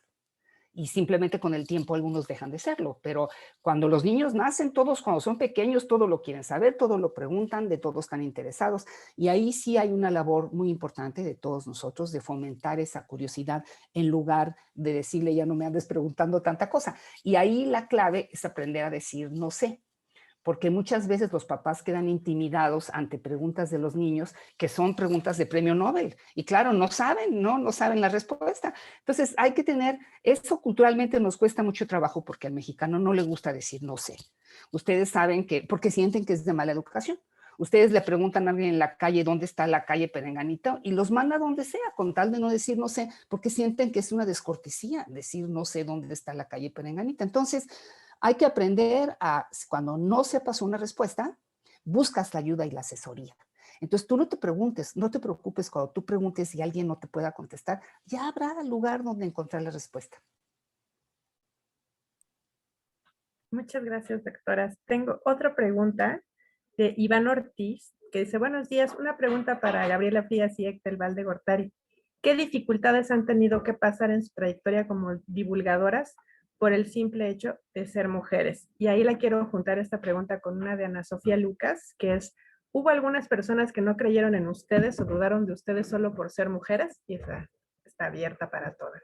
Adelante, ¿quién quiere iniciar con estas preguntas que creo que están relacionadas? Pues mira, yo podría decirte que la verdad es que la ventaja de mi nombre es que nadie sabe si soy hombre, mujer o queer, ¿no? Entonces, en términos de la divulgación escrita, siempre piensan que soy hombre en realidad. Entonces, la verdad, en términos de divulgación, yo no he sentido ninguna discriminación en ese sentido. Alguna vez que he dado pláticas o así, pues sí he recibido comentarios machistas, ¿no? O comentarios como inapropiados, pero realmente no, nada que considere que sea digno de mencionarse, ¿no? Entonces, no, la verdad yo no he vivido eso. Bueno, yo sí he encontrado algunas cosas. cuando estaba dedicada solo a las matemáticas, cuando hice mi maestría en Inglaterra, yo era la única mujer en la maestría en matemáticas. Entonces eso era una cosa un poco extraña. Incluso en esa época, poco después me casé y me preguntaban que si iba a dejar las matemáticas porque me iba a casar, cosas así, ¿no? Después, como divulgadora de la ciencia, me he metido mucho al área de física, sobre todo de física de altas energías, porque el Instituto de Ciencias Nucleares está muy activo en esos proyectos. Y pues muchas veces era el tema de ser la única mujer en algún viaje donde eran puros científicos hombres. Y desde luego de pronto había comentarios machistas, etcétera, pero pues también era como raro estar subida en una montaña con 10 señores que no conocía, cosas así, ¿no? Entonces eso, alguna vez una oceanógrafa me comentó algo parecido de las oceanógrafas que van en un buque por muchos días en el mar cuando la tripulación es masculina, es como raro, ¿no? De la gente que no creyera en mí, sí hubo un montón, pero sobre todo no por ser divulgadora, sino por estarme moviendo de áreas.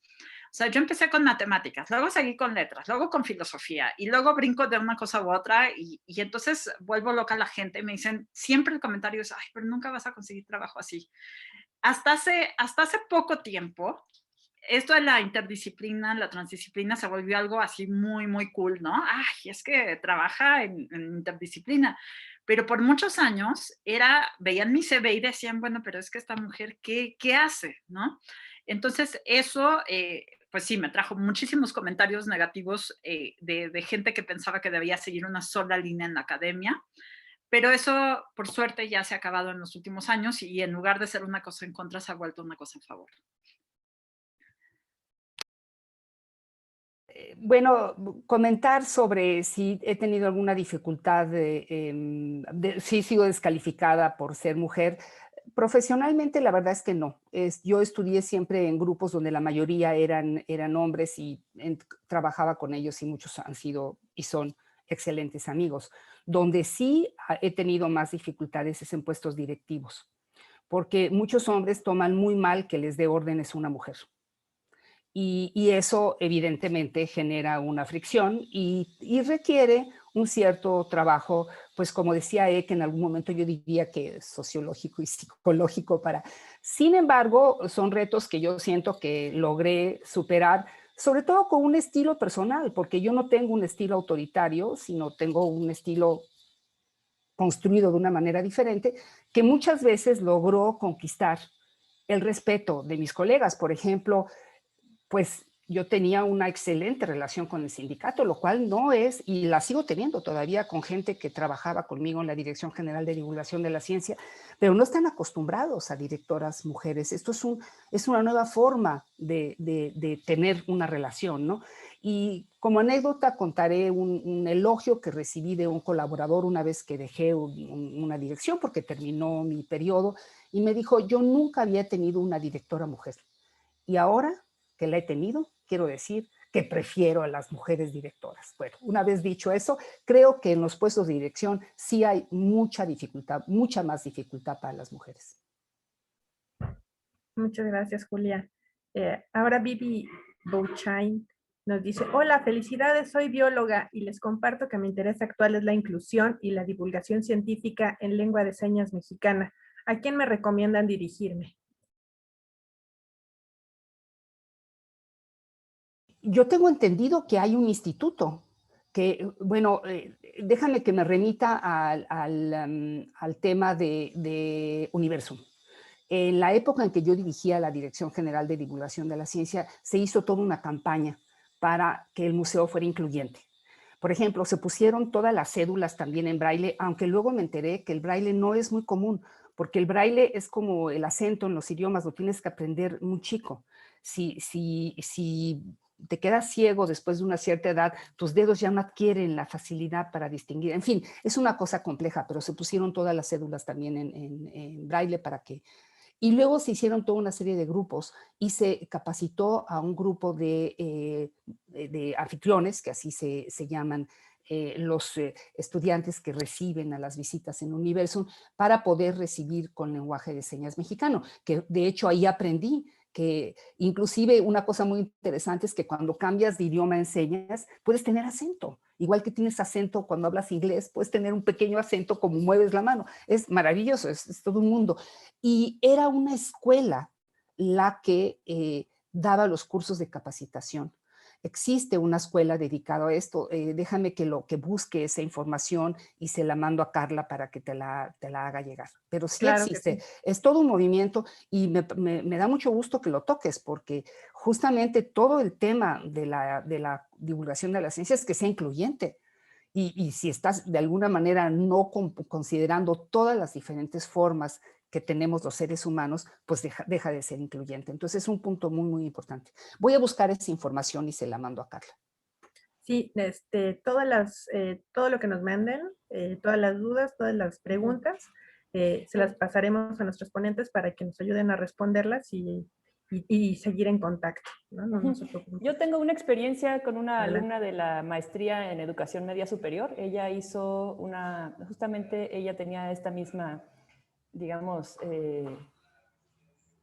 bueno, quería atender esta misma problemática y entonces desarrolló toda una secuencia didáctica para enseñar algunos temas de biología, en particular que tienen que ver con la célula, utilizando la lengua de señas, ¿no? En un colegio de Monterrey. Entonces también te puedo hacer llegar la tesis a Carla para que la puedas ver. Todavía no la defiende, pero está por hacerlo.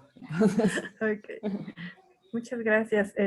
Dicen acá, hola, Car, qué gusto verte. Hola, ¿qué tal? Otra vez. Te tengo una niña de 7 años, dice Monsemar. Soy de formación humanista.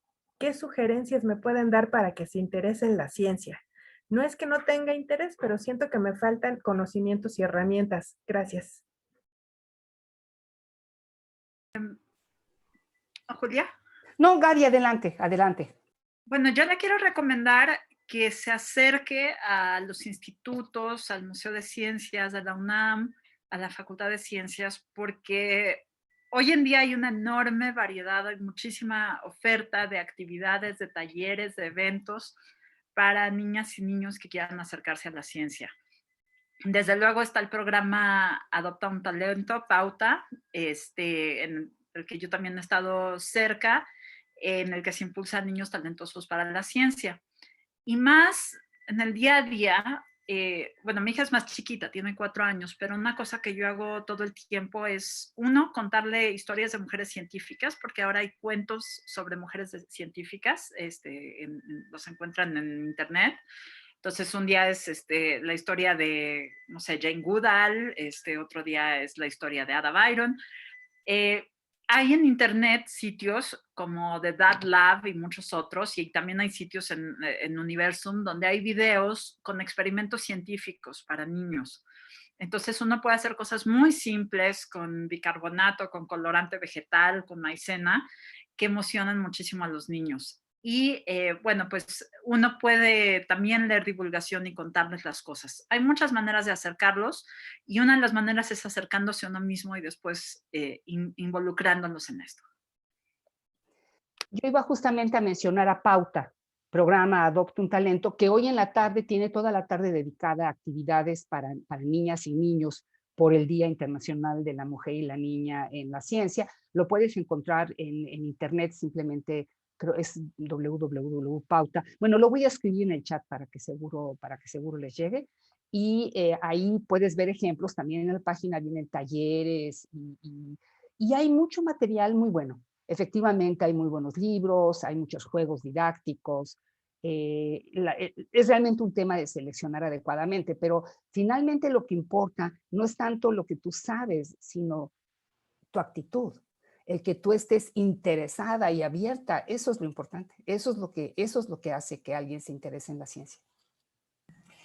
La otra cosa que quisiera recomendar es que los dejen jugar en la tierra, en el jardín, que se ensucien, porque yo creo que, como decía Julia, todos los niños y niñas nacen siendo científicos de naturaleza y las mamás y los papás y los maestros nos encargamos de ir cortando esa vocación, lo cual es muy triste, ¿no? En particular con los insectos, que es lo que a mí me interesa, los papás y mamás tenemos miedo de los bichos y entonces, ay, no toques, ay, te va a picar, ay, no sé qué, ¿no? Cuando la mayoría de los bichos no hacen nada, ¿no? Entonces, yo creo que es muy importante dejarlos experimentar. Obviamente hay que supervisarlos y enseñarles qué es una viuda negra, ¿no? No puedes tocar una viuda negra, etcétera, pero realmente es como estar en contacto con la naturaleza. Yo creo que nos permite plantearnos un montón de preguntas y tener como esta mente del investigador con la que todos nacemos. Yo también sugiero eso. Y no pasa nada, después los metes a la tina y se lava y ya, a la regadera y listo. Muchas gracias. Maestra Eck, le preguntan a usted, Ingrid Yadi Pérez. Soy estudiante de Ingeniería en Biotecnología. Creo que la sociedad debería interesarse más en cuidar el planeta a través de la ciencia. ¿Usted qué piensa? Sí, sin duda. Yo creo que, como todos sabemos, el planeta está en crisis y bueno, más allá de estar deprimidos porque el planeta está en crisis, pues tenemos que pensar cómo nuestras acciones cotidianas están impactando el planeta, ¿no? Y qué podemos hacer todos para cuidarlo, ¿no? Entonces, yo creo que, bueno, el típico de reciclar o utilizar cosas que no sean tan contaminantes es importante, pero también, pues, conservar los pocos bosques que nos quedan, ¿no? Y no exterminar a todos los insectos que viven a nuestro alrededor. Eso es muy importante. Antes, insisto tanto en los insectos, pero es que antes pensábamos que los insectos nunca se iban a acabar, ¿no? Y tristemente hoy sabemos que también están en peligro. Las últimas investigaciones nos dicen que realmente también las poblaciones de insectos se están acabando, ¿no? Y digo, el ejemplo típico son las abejas. Necesitamos abejas para que polonicen nuestros cultivos, pero también necesitamos a las avispas que se comen las plagas. También necesitamos a los otros bichos que regulan a los mosquitos, ¿no? Entonces, el problema es que estamos rompiendo con todas las cadenas tróficas que hay en los ecosistemas, ¿no? Entonces, sí, sin duda, la sociedad en general tendríamos que involucrarnos en la conservación de este maravilloso planeta azul en el que vivimos, ¿no? O sea, somos privilegiados de vivir aquí, entonces, pues nos toca también cuidarlo. Yo creo que se pueden hacer muchas cosas, no creo que la batalla esté perdida. Muchas gracias.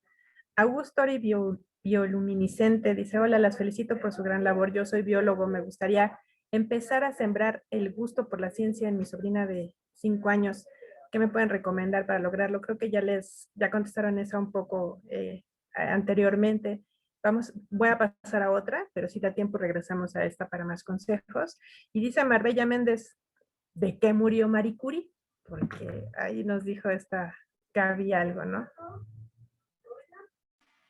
Marie Curie se murió de cáncer por la radiación brutal que tenía, de toda la radiactividad con la que estuvo trabajando sin tener cuidado con su persona. Sí, efectivamente, tenía guardada los elementos radiactivos en la mesilla de noche, los metía en la bolsa de su bata. Inclusive hay cuadernos de María Curie que todavía ahora tienen que estar protegidos con plomo por la cantidad de radiactividad que tienen. Claro, es que era el inicio de la investigación y no se sabía. Ahora déjenme que retome el libro que comentó Eck, que es buenísimo, La ridícula idea de no volver a verte. En realidad se refiere a una época de la vida de María Curie en la que su marido muere en un accidente. Porque sí es un tema importante mencionar que en realidad la ciencia es un trabajo de equipo y por supuesto muchas de las colaboraciones entre hombres y mujeres han sido exitosísimas cuando han sido justas. Y en el caso de Pierre Curie, a él lo llaman para ofrecerle el premio Nobel y él dice, solamente lo acepto si también se lo dan a María Curie. Cosa que no hicieron todos, como bien comentaba Gaby en algunos ejemplos. Entonces Pierre exige eso y entonces se lo dan a él, a Marie Curie y a Becquerel, porque hay que tener en cuenta que el premio Nobel solo se le puede dar a 3 personas.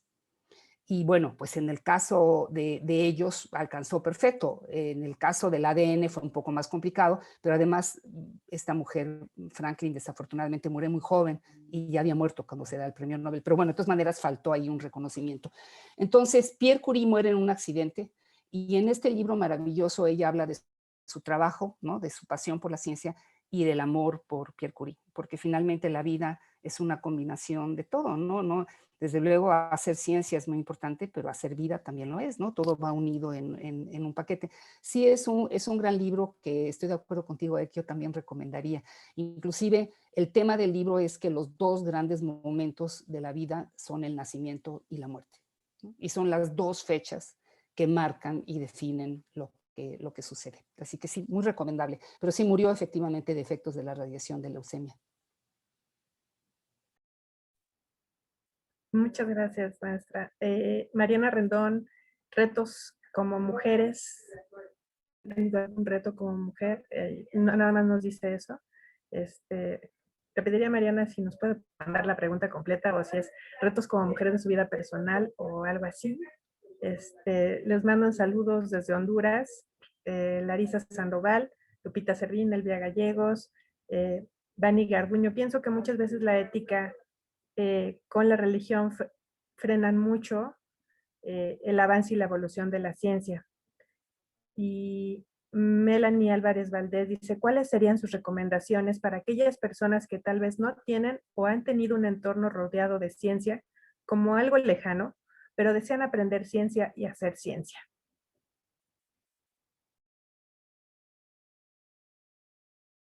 Pues en cierta forma lo hemos comentado, porque hay que recurrir a diferentes instituciones, hay cursos, hay diplomados, hay información muy confiable. Todo lo que tienen que hacer es que tener cuidado de dónde viene la información, pero también Internet provee de mucha información.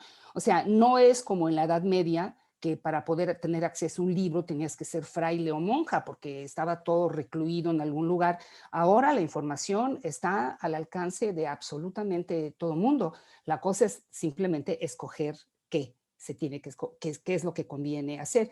Y sí creo que ahí la divulgación de la ciencia puede ayudar mucho, porque hay un montón de revistas y de actividades que hacen los divulgadores que son completamente de acceso a la comunidad. Por ejemplo, yo recomiendo mucho la revista Como Ves y la revista Ciencia de la Facultad, que es una gran revista y que lleva muchísimos años funcionando estupendamente. Entonces, mi primera recomendación sería estas lecturas que son absolutamente confiables, Como Ves y Ciencia.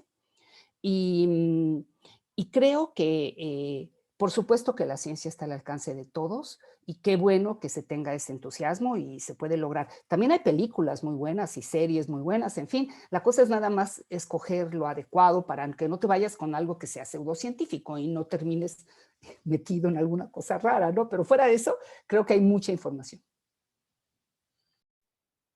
Perfecto, muchas gracias, maestra Julia. Carol Ojeda dice, es interesante escuchar a cada una de ustedes, son grandes mujeres en la ciencia y su pasión por la divulgación, las admiramos muchísimo.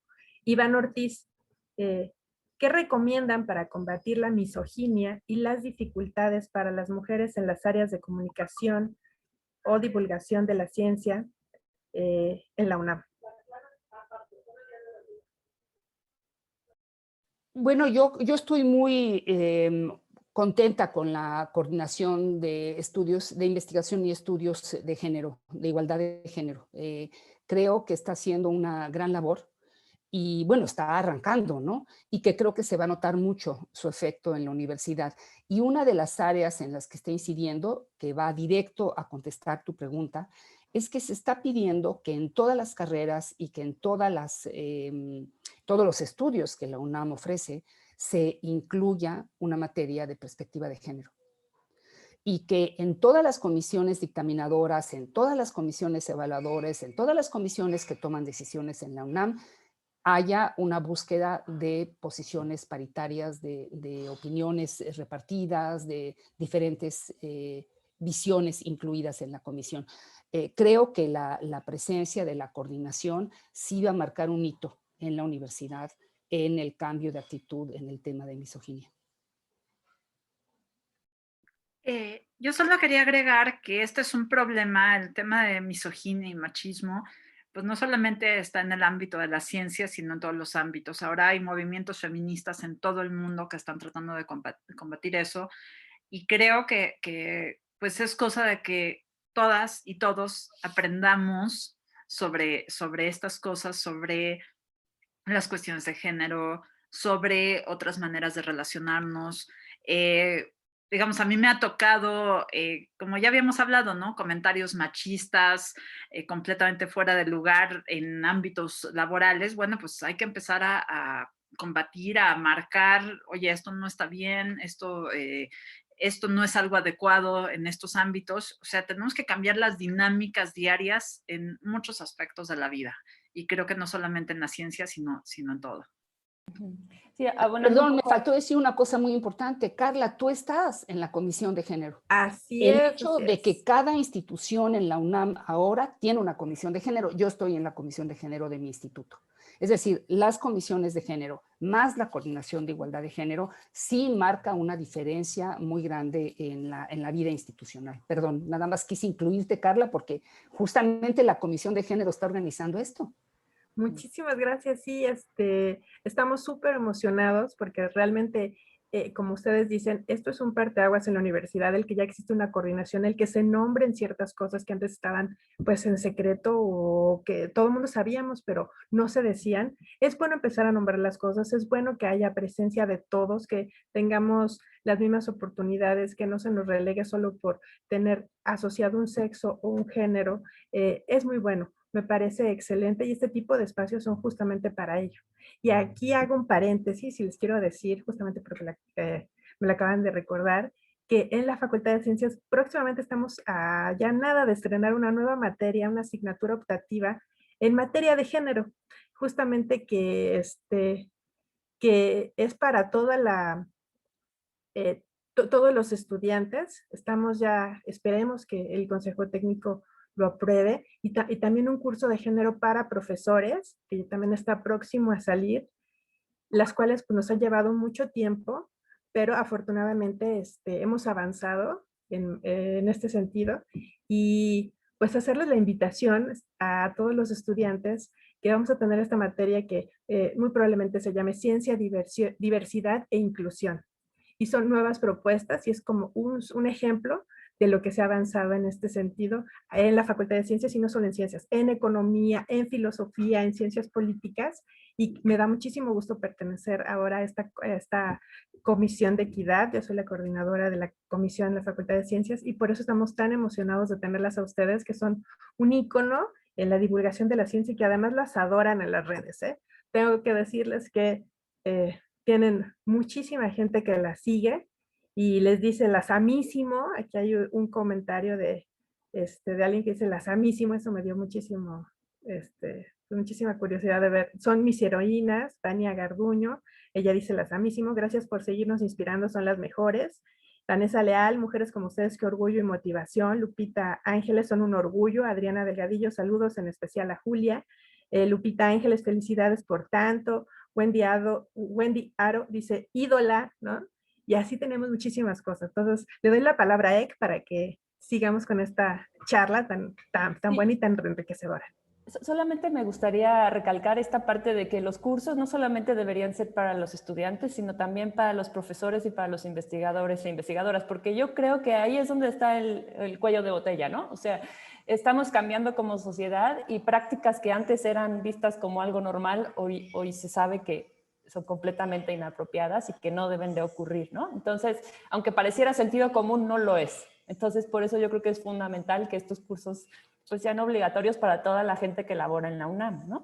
También para el personal administrativo y de intendencia, ¿no? Yo creo que todos tenemos que estar en el mismo paraguas.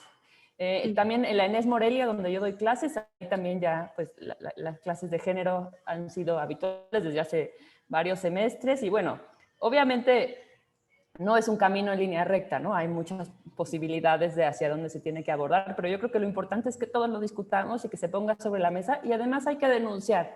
Hay cosas que son inapropiadas y hay cosas que son delito, ¿no? Y entonces esas cuestiones se tienen que marcar y se tienen que sancionar. Entonces ahí también la universidad tiene una responsabilidad muy grande para que sí se sancione a quien se deba sancionar, ¿no? Que se hagan las investigaciones y que se decida, porque eso sí es muy importante para que todos comencemos a cambiar como sociedad y nos demos cuenta de que hay cosas que no están bien y que no las vamos a permitir, ¿no? No solamente que no están bien, sino que no se permiten.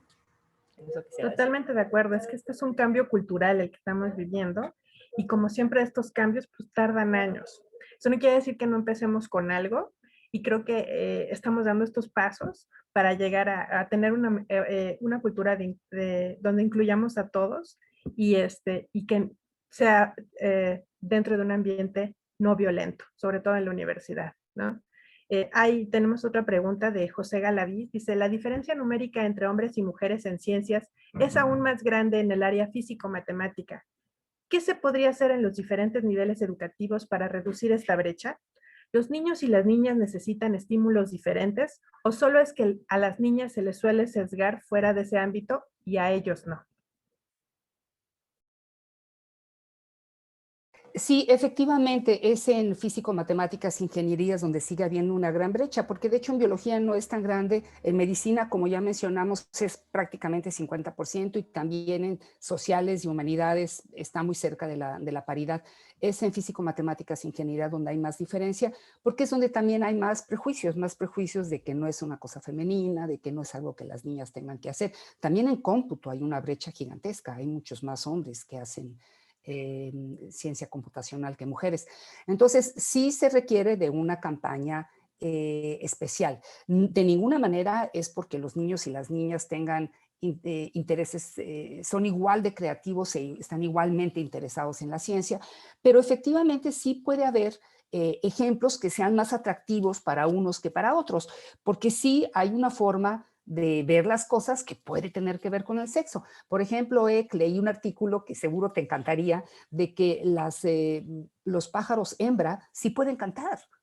Ya ves que mucho tiempo se pensó que solamente cantaban los machos y ahora resulta que hay un montón de especies donde las hembras también cantan.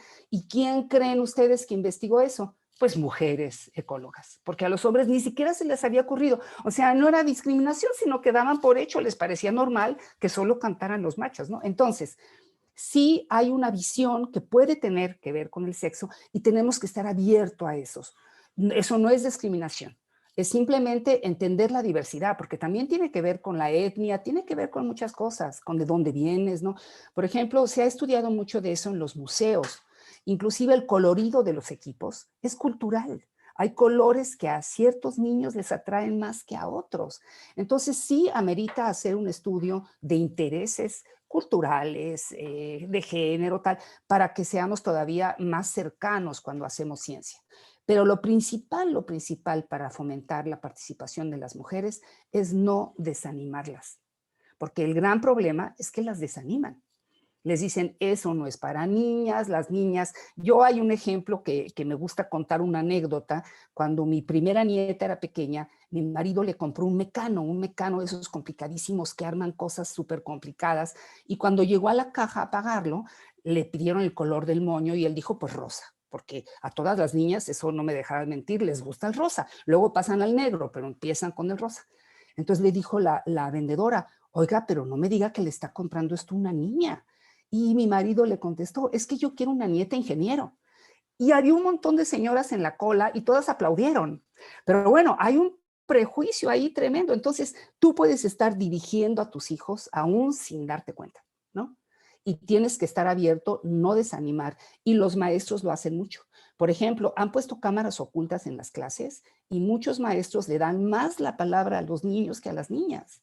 Y cuando las niñas dudan en una respuesta, rápidamente les dejan de preguntar. O si están levantando la mano una niña y un niño, le dan la palabra al niño. Y no necesariamente lo hacen con mala intención, porque son prejuicios con los que han sido educados, ¿no? Entonces, definitivamente hay que hacer una gran campaña en esas áreas, tienes toda la razón. Y hay muchos estudios que, sabes, se llaman de STEM por las siglas en inglés, en la búsqueda de esta paridad, y muchas sociedades y academias están haciendo cosas muy interesantes, gremiales me refiero, están haciendo cosas muy interesantes en esa dirección. Ok, muchas gracias, maestra Julia. Me gustaría decir una cosa, Adelante, Carmen, ¿se puede? adelante. Que si bien en biología, en la carrera de biología, la mayor parte somos mujeres, ¿no? Cuando estudian la licenciatura, en mi época eran 60%, creo que hoy es 70%, pero si te vas al posgrado, ya son solamente la mitad.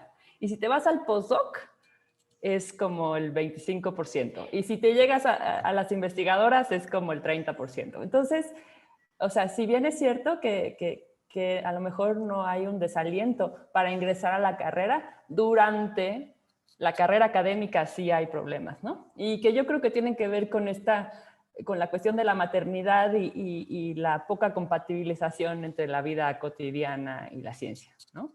Que de repente, pues los sistemas de evaluación, etcétera, pues no premian esas cosas, o hay una desmotivación, pero sí existe todavía un sesgo hacia allá. No tan marcado como en el área de las ingenierías y las ciencias más duras, pero sí existe, sobre todo en las investigadoras.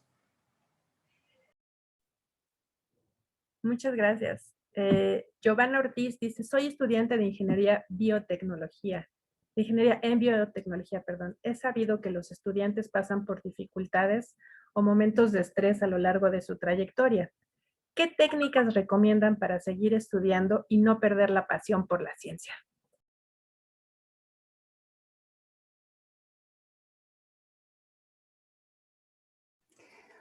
Efectivamente, hay un problema de estrés muy grande, sobre todo en universidades extremadamente competitivas, y también ahora se ha dado un problema de depresión gracias a la pandemia y la obligación de quedarse en casa.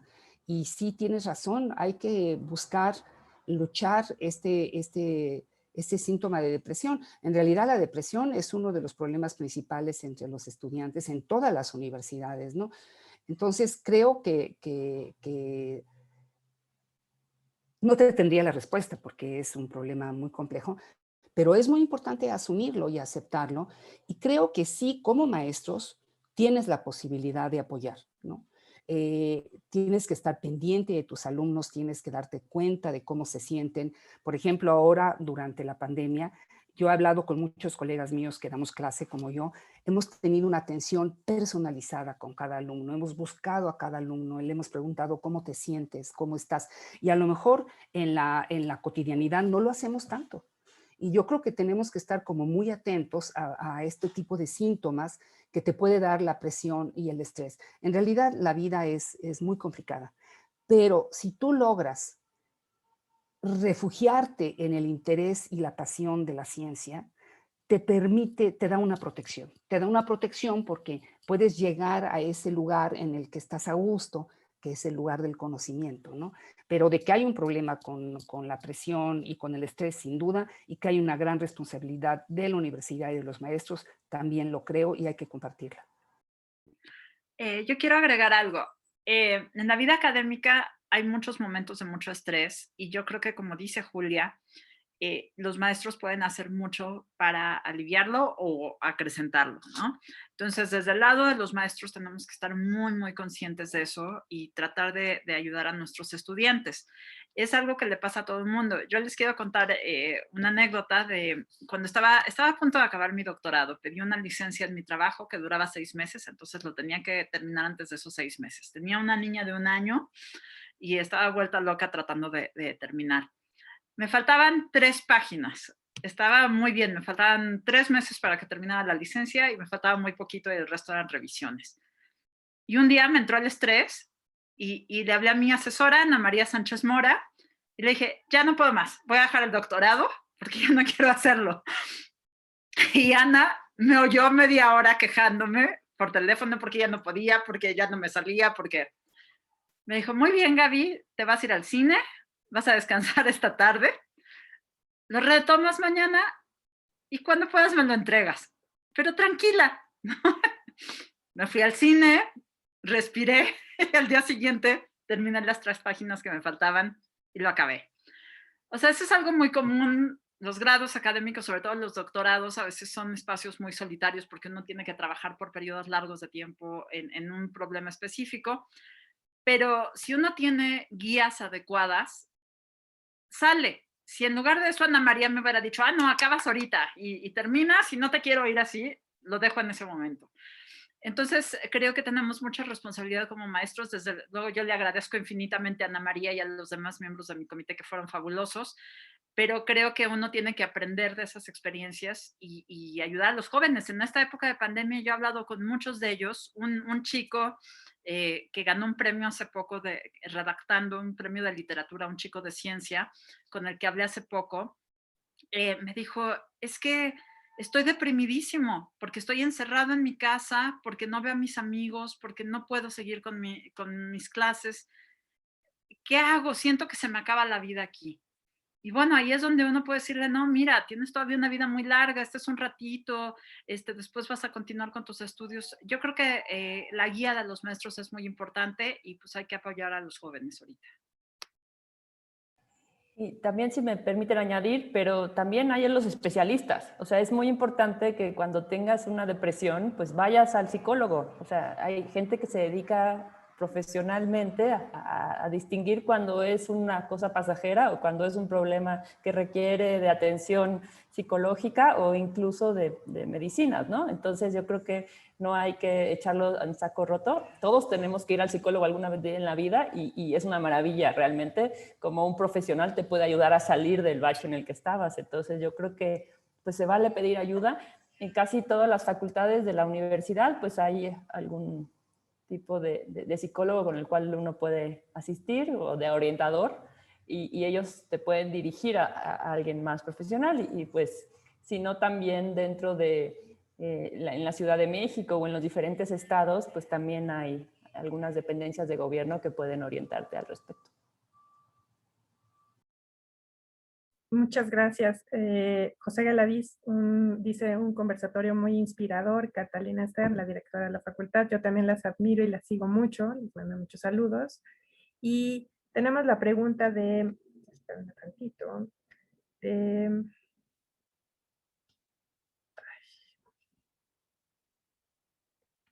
Matías Rincón, dice, quisiera comentar, no es un comentario, con el debido respeto, claro está que sin el Internet, sin Wikipedia y sin los artículos científicos que he encontrado a través de inclusive YouTube, no habría entendido las clases. Creo que es necesaria una mayor implementación del Internet como puerta a la información, especialmente en tiempo de pandemia. Y Adriana Barrera Franco, muchas felicidades a las tres. Me parece fundamental insertar la ciencia y sobre todo el pensamiento científico en la toma de decisiones. Me parece que hay muchos esfuerzos dirigidos a jóvenes y niñez, pero ¿qué tanto la divulgación voltea a ver a los adultos y sobre todo adultos mayores? ¿Cómo hacer para no excluirlos o excluirlas? ¿Cómo hacer un proceso reeducativo y en particular hacia las mujeres? ¿Cómo integrar el cuestionamiento y pensamiento científico en quienes toman decisiones en el país? Wow, Adriana, nos hiciste muchas preguntas. ¿Quién quiere empezar? Me gustaría tocar el tema de los adultos mayores. Bueno, yo soy un adulto mayor en realidad, o sea que puedo hablar de mi generación. Hay unos programas muy interesantes en los museos que invitan a adultos a hablar con los niños, porque a que cuenten historias de su trabajo, de su vida, a un cierto horario, por supuesto, y es un evento muy bien organizado en los museos, porque es muy importante esta relación generacional. O sea, los abuelos tenemos un papel muy importante, ¿no? Como me dice mi nieta, los abuelos están para atender a sus nietos y tiene toda la razón, tiene absolutamente toda la razón. Entonces, hay actividades de divulgación que específicamente involucran a adultos mayores y que están planeadas especialmente para involucrar a adultos mayores. Ahora, ¿de qué manera la divulgación apoya a los adultos? Bueno, de una manera genial educativa, porque para un adulto, pues hace 1000 años que dejaste de ir a la escuela, pero lees una revista de divulgación científica y te enteras de los últimos avances. Entonces, realmente te tiene al día, el poder tener acceso a la divulgación te tiene al día. Entonces, hay programas específicos para adultos mayores y además la divulgación sí está pensada como una forma de acceso a la información a todas las edades. Claro que el público es importante y hay revistas que están más dirigidas para niños y revistas que están más dirigidas para adultos.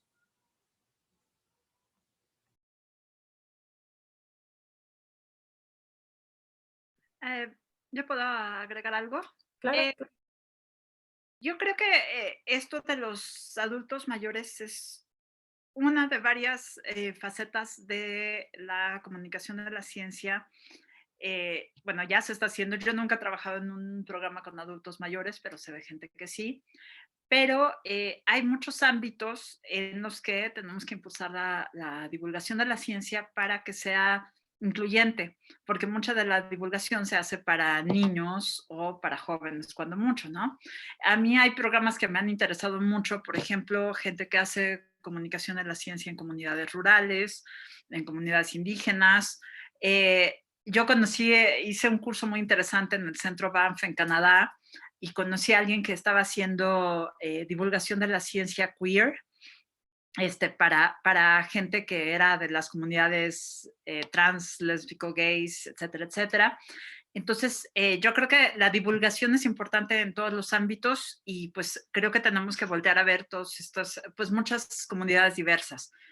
Ahora, el premio de los 64 millones es para quien nos diga cómo hacer que los tomadores de decisiones se acerquen verdaderamente a la ciencia. O sea, hay muchos de ellos que lo hacen, pero en la pandemia estos días hemos visto, no solamente en México, sino en todo el mundo, que ha habido, pues, que los gobernantes se han rehusado a acercarse a la ciencia una y otra vez, y eso es un problema grave. Tenemos que trabajar más en que la ciencia, la importancia de la ciencia, escuchar a los científicos, pues sea algo válido en todos los ámbitos. Y es una cosa pendiente todavía y bueno, en la pandemia fue todavía más claro que estaba pasando esto.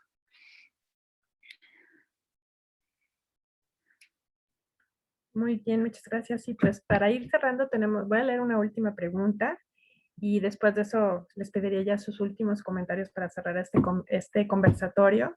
La última pregunta que vamos a leer, pero no así, vamos a mandar todas a nuestras expositoras para que puedan ellas contestarlas desde sus blogs o sus redes. Sería de Matías Rincón. ¿Qué opinan sobre la filtración de artículos científicos a través de sitios que los hacen gratuitos para consulta?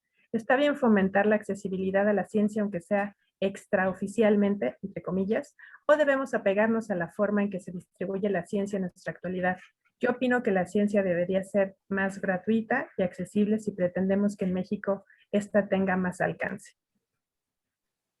Yo estoy completamente de acuerdo contigo, estoy completamente a favor de la ciencia abierta. Creo que hay un movimiento internacional muy fuerte en esa dirección. Debe ser organizado, no tiene por qué ser una filtración, tiene que ser así. Hay muchos caminos para este tipo de revistas de acceso abierto, porque siempre tiene que haber dinero involucrado para poder publicar y bueno, como sabes, está el camino verde, el camino dorado, pero sin duda la solución es la ciencia abierta. Tienes toda la razón que la única manera de que la ciencia impacte es que realmente sea libre y todo el mundo tenga acceso a ella. Quiero decirte que en la pandemia ha habido un ejemplo de compartir la información científica nunca antes visto en la humanidad. O sea, es, digamos, de las cosas que podemos ver con positivas de la reacción que ha habido en las comunidades científicas de compartir la información. Por ejemplo, la Universidad de Oxford, todo lo que ha hecho para la vacuna no va a ganar un centavo, lo hace como un donativo a la humanidad. En fin, ha habido toda una serie de movimientos de compartir información muy importantes y así debe de ser siempre. De hecho, según el cambio del artículo 3 constitucional mexicano, tiene que haber acceso a la información en forma gratuita, pero debe ser organizado, porque el único peligro es que aparezcan revistas falsas que publiquen artículos que no sean buenos. Eso es lo único que tenemos que cuidar que no aparezcan revistas que llaman depredadoras, pero de que la ciencia tiene que ser abierta, estoy 100% de acuerdo contigo. Muchas gracias. Y entonces ya para terminar, porque nos quedan 5 minutos, les pediría a nuestras ponentes que nos hablaran cómo puede acceder la gente a la ciencia, a la divulgación de la ciencia, que nos dejen un mensaje de cómo acercarnos a la divulgación y pues si tienen algún podcast, foro, revista, sus blogs o algo que nos quieran recomendar para que continuemos en este camino de divulgación de la ciencia y nos adentremos más. Les dejo el micrófono ahora a ustedes. Bueno, muy rápidamente a mí me gustaría mencionar la palabra sostenibilidad, porque este día de 11 de febrero se escoge en Naciones Unidas para apoyar a los 17 Objetivos de Desarrollo Sostenible. Y el punto es que sin ciencia y sin equidad de género, sin igualdad de género, no vamos a poder tener un mundo sustentable y sostenible. Entonces, lo que yo recomiendo como conclusión de esta charla es que se echen un clavado en la página de Naciones Unidas donde explican la motivación de haber definido este Día Internacional, porque los días internacionales nos permiten reflexionar sobre un tema. Claro que todos los días deben de ser los días de la mujer y la niña en la ciencia, pero hoy estamos todos hablando de ello. Entonces, yo lo que les recomendaría es que revisaran los objetivos de desarrollo sostenible y cómo a partir de ellos se escoge este Día Internacional para celebrar a la mujer y a la niña en la ciencia. Muchas gracias, doctora Julia Dagueña. Gaby Frías, ¿quieres darnos tus últimas reflexiones? Claro que sí. Bueno, pues ya hemos hablado de que pueden acercarse sobre todo a la ciencia de la UNAM, que es donde yo trabajo, en los centros, institutos, facultades, en el museo. Hay muchas ofertas de ciencia para gente de todas las edades y accesibles gratuitamente. Y bueno, aparte de eso, pues mi red social es... me acerco mucho a Twitter, con mi usuario es Gavilla, que es una broma matemática, es un objeto matemático, las gavillas. A veces escribo en Letras Libres, en la revista de la universidad, que también saca divulgación de la ciencia. Y bueno, una cosa que yo quiero dejar como última reflexión es recordemos a las mujeres en la ciencia y reconozcamos sus grandes logros y vamos a dárselos a nuestras niñas y a nuestras jóvenes para que sepan que la ciencia es cosa de mujeres. Muchas gracias. Muchas gracias, Gaby. Ek. Sí, bueno, a mí me gustaría recomendarles algunos podcasts que son muy buenos, que me gustan mucho. Uno que se llama Cienciasonales, otro que se llama Mandarax. Y también creo que el Explicador, que ha tenido su serie de radio y su serie de televisión, etcétera, ese lo recomiendo también. Revistas, bueno, ya había mencionado Julia, la revista de la universidad, como ves, y también una revista que es relativamente reciente de la Universidad Michoacana, que se llama Saber Más, que también tiene artículos que son muy buenos, la revista de la universidad. También en Nexos hay algunas partes, hay unos blogs que tienen que ver con divulgación de la ciencia, hay uno que tiene que ver con ambiente, que se los recomiendo mucho. Y bueno, si no han visto las series de David Attenborough, se las recomiendo muchísimo. Esas también están en YouTube, ¿no? Y bueno, como reflexión final, a mí me gustaría decir, ya lo mencionó también Julia, y esto es que la ciencia es una labor colectiva. Entonces, tenemos que visibilizar a las mujeres en la ciencia, pero tenemos que aprender a trabajar en equipo entre hombres y mujeres para que podamos tener una mejor sociedad, ¿no? Yo creo que depende de todos. Y para las niñas que nos están escuchando, pues escojan lo que les guste hacer, eso que les apasione y métanle todos los kilos para estudiarlo. Seguro que les va a ir muy bien. Cualquier cosa que le pongan pasión, seguro que va a salir bien. Muchas gracias a las tres, muchas gracias a la doctora Julia, a la doctora Eka, a la doctora Gaby Frías, a todas, muchas gracias, ¿verdad?, por este espacio, por compartirnos sus experiencias. Ha sido súper enriquecedora esta charla, este conversatorio. Tenemos muchísimas preguntas que les haremos llegar a través de sus correos y agradecerle también a la audiencia por todo el tiempo que invirtieron en este conversatorio, que esperemos haya sido de su agrado. Y por supuesto, a nombre de la Universidad, de la Comisión de Equidad de la Facultad de Ciencias y el mío propio, soy la maestra Carla Ramírez Pulido, la coordinadora de la Comisión de Equidad. Les doy las gracias y nos vemos en el siguiente conversatorio, que es hoy, de 6 a 8 de la noche, hablando un poco más acerca de las mujeres y la niña en la ciencia. Muchas gracias y hasta la próxima.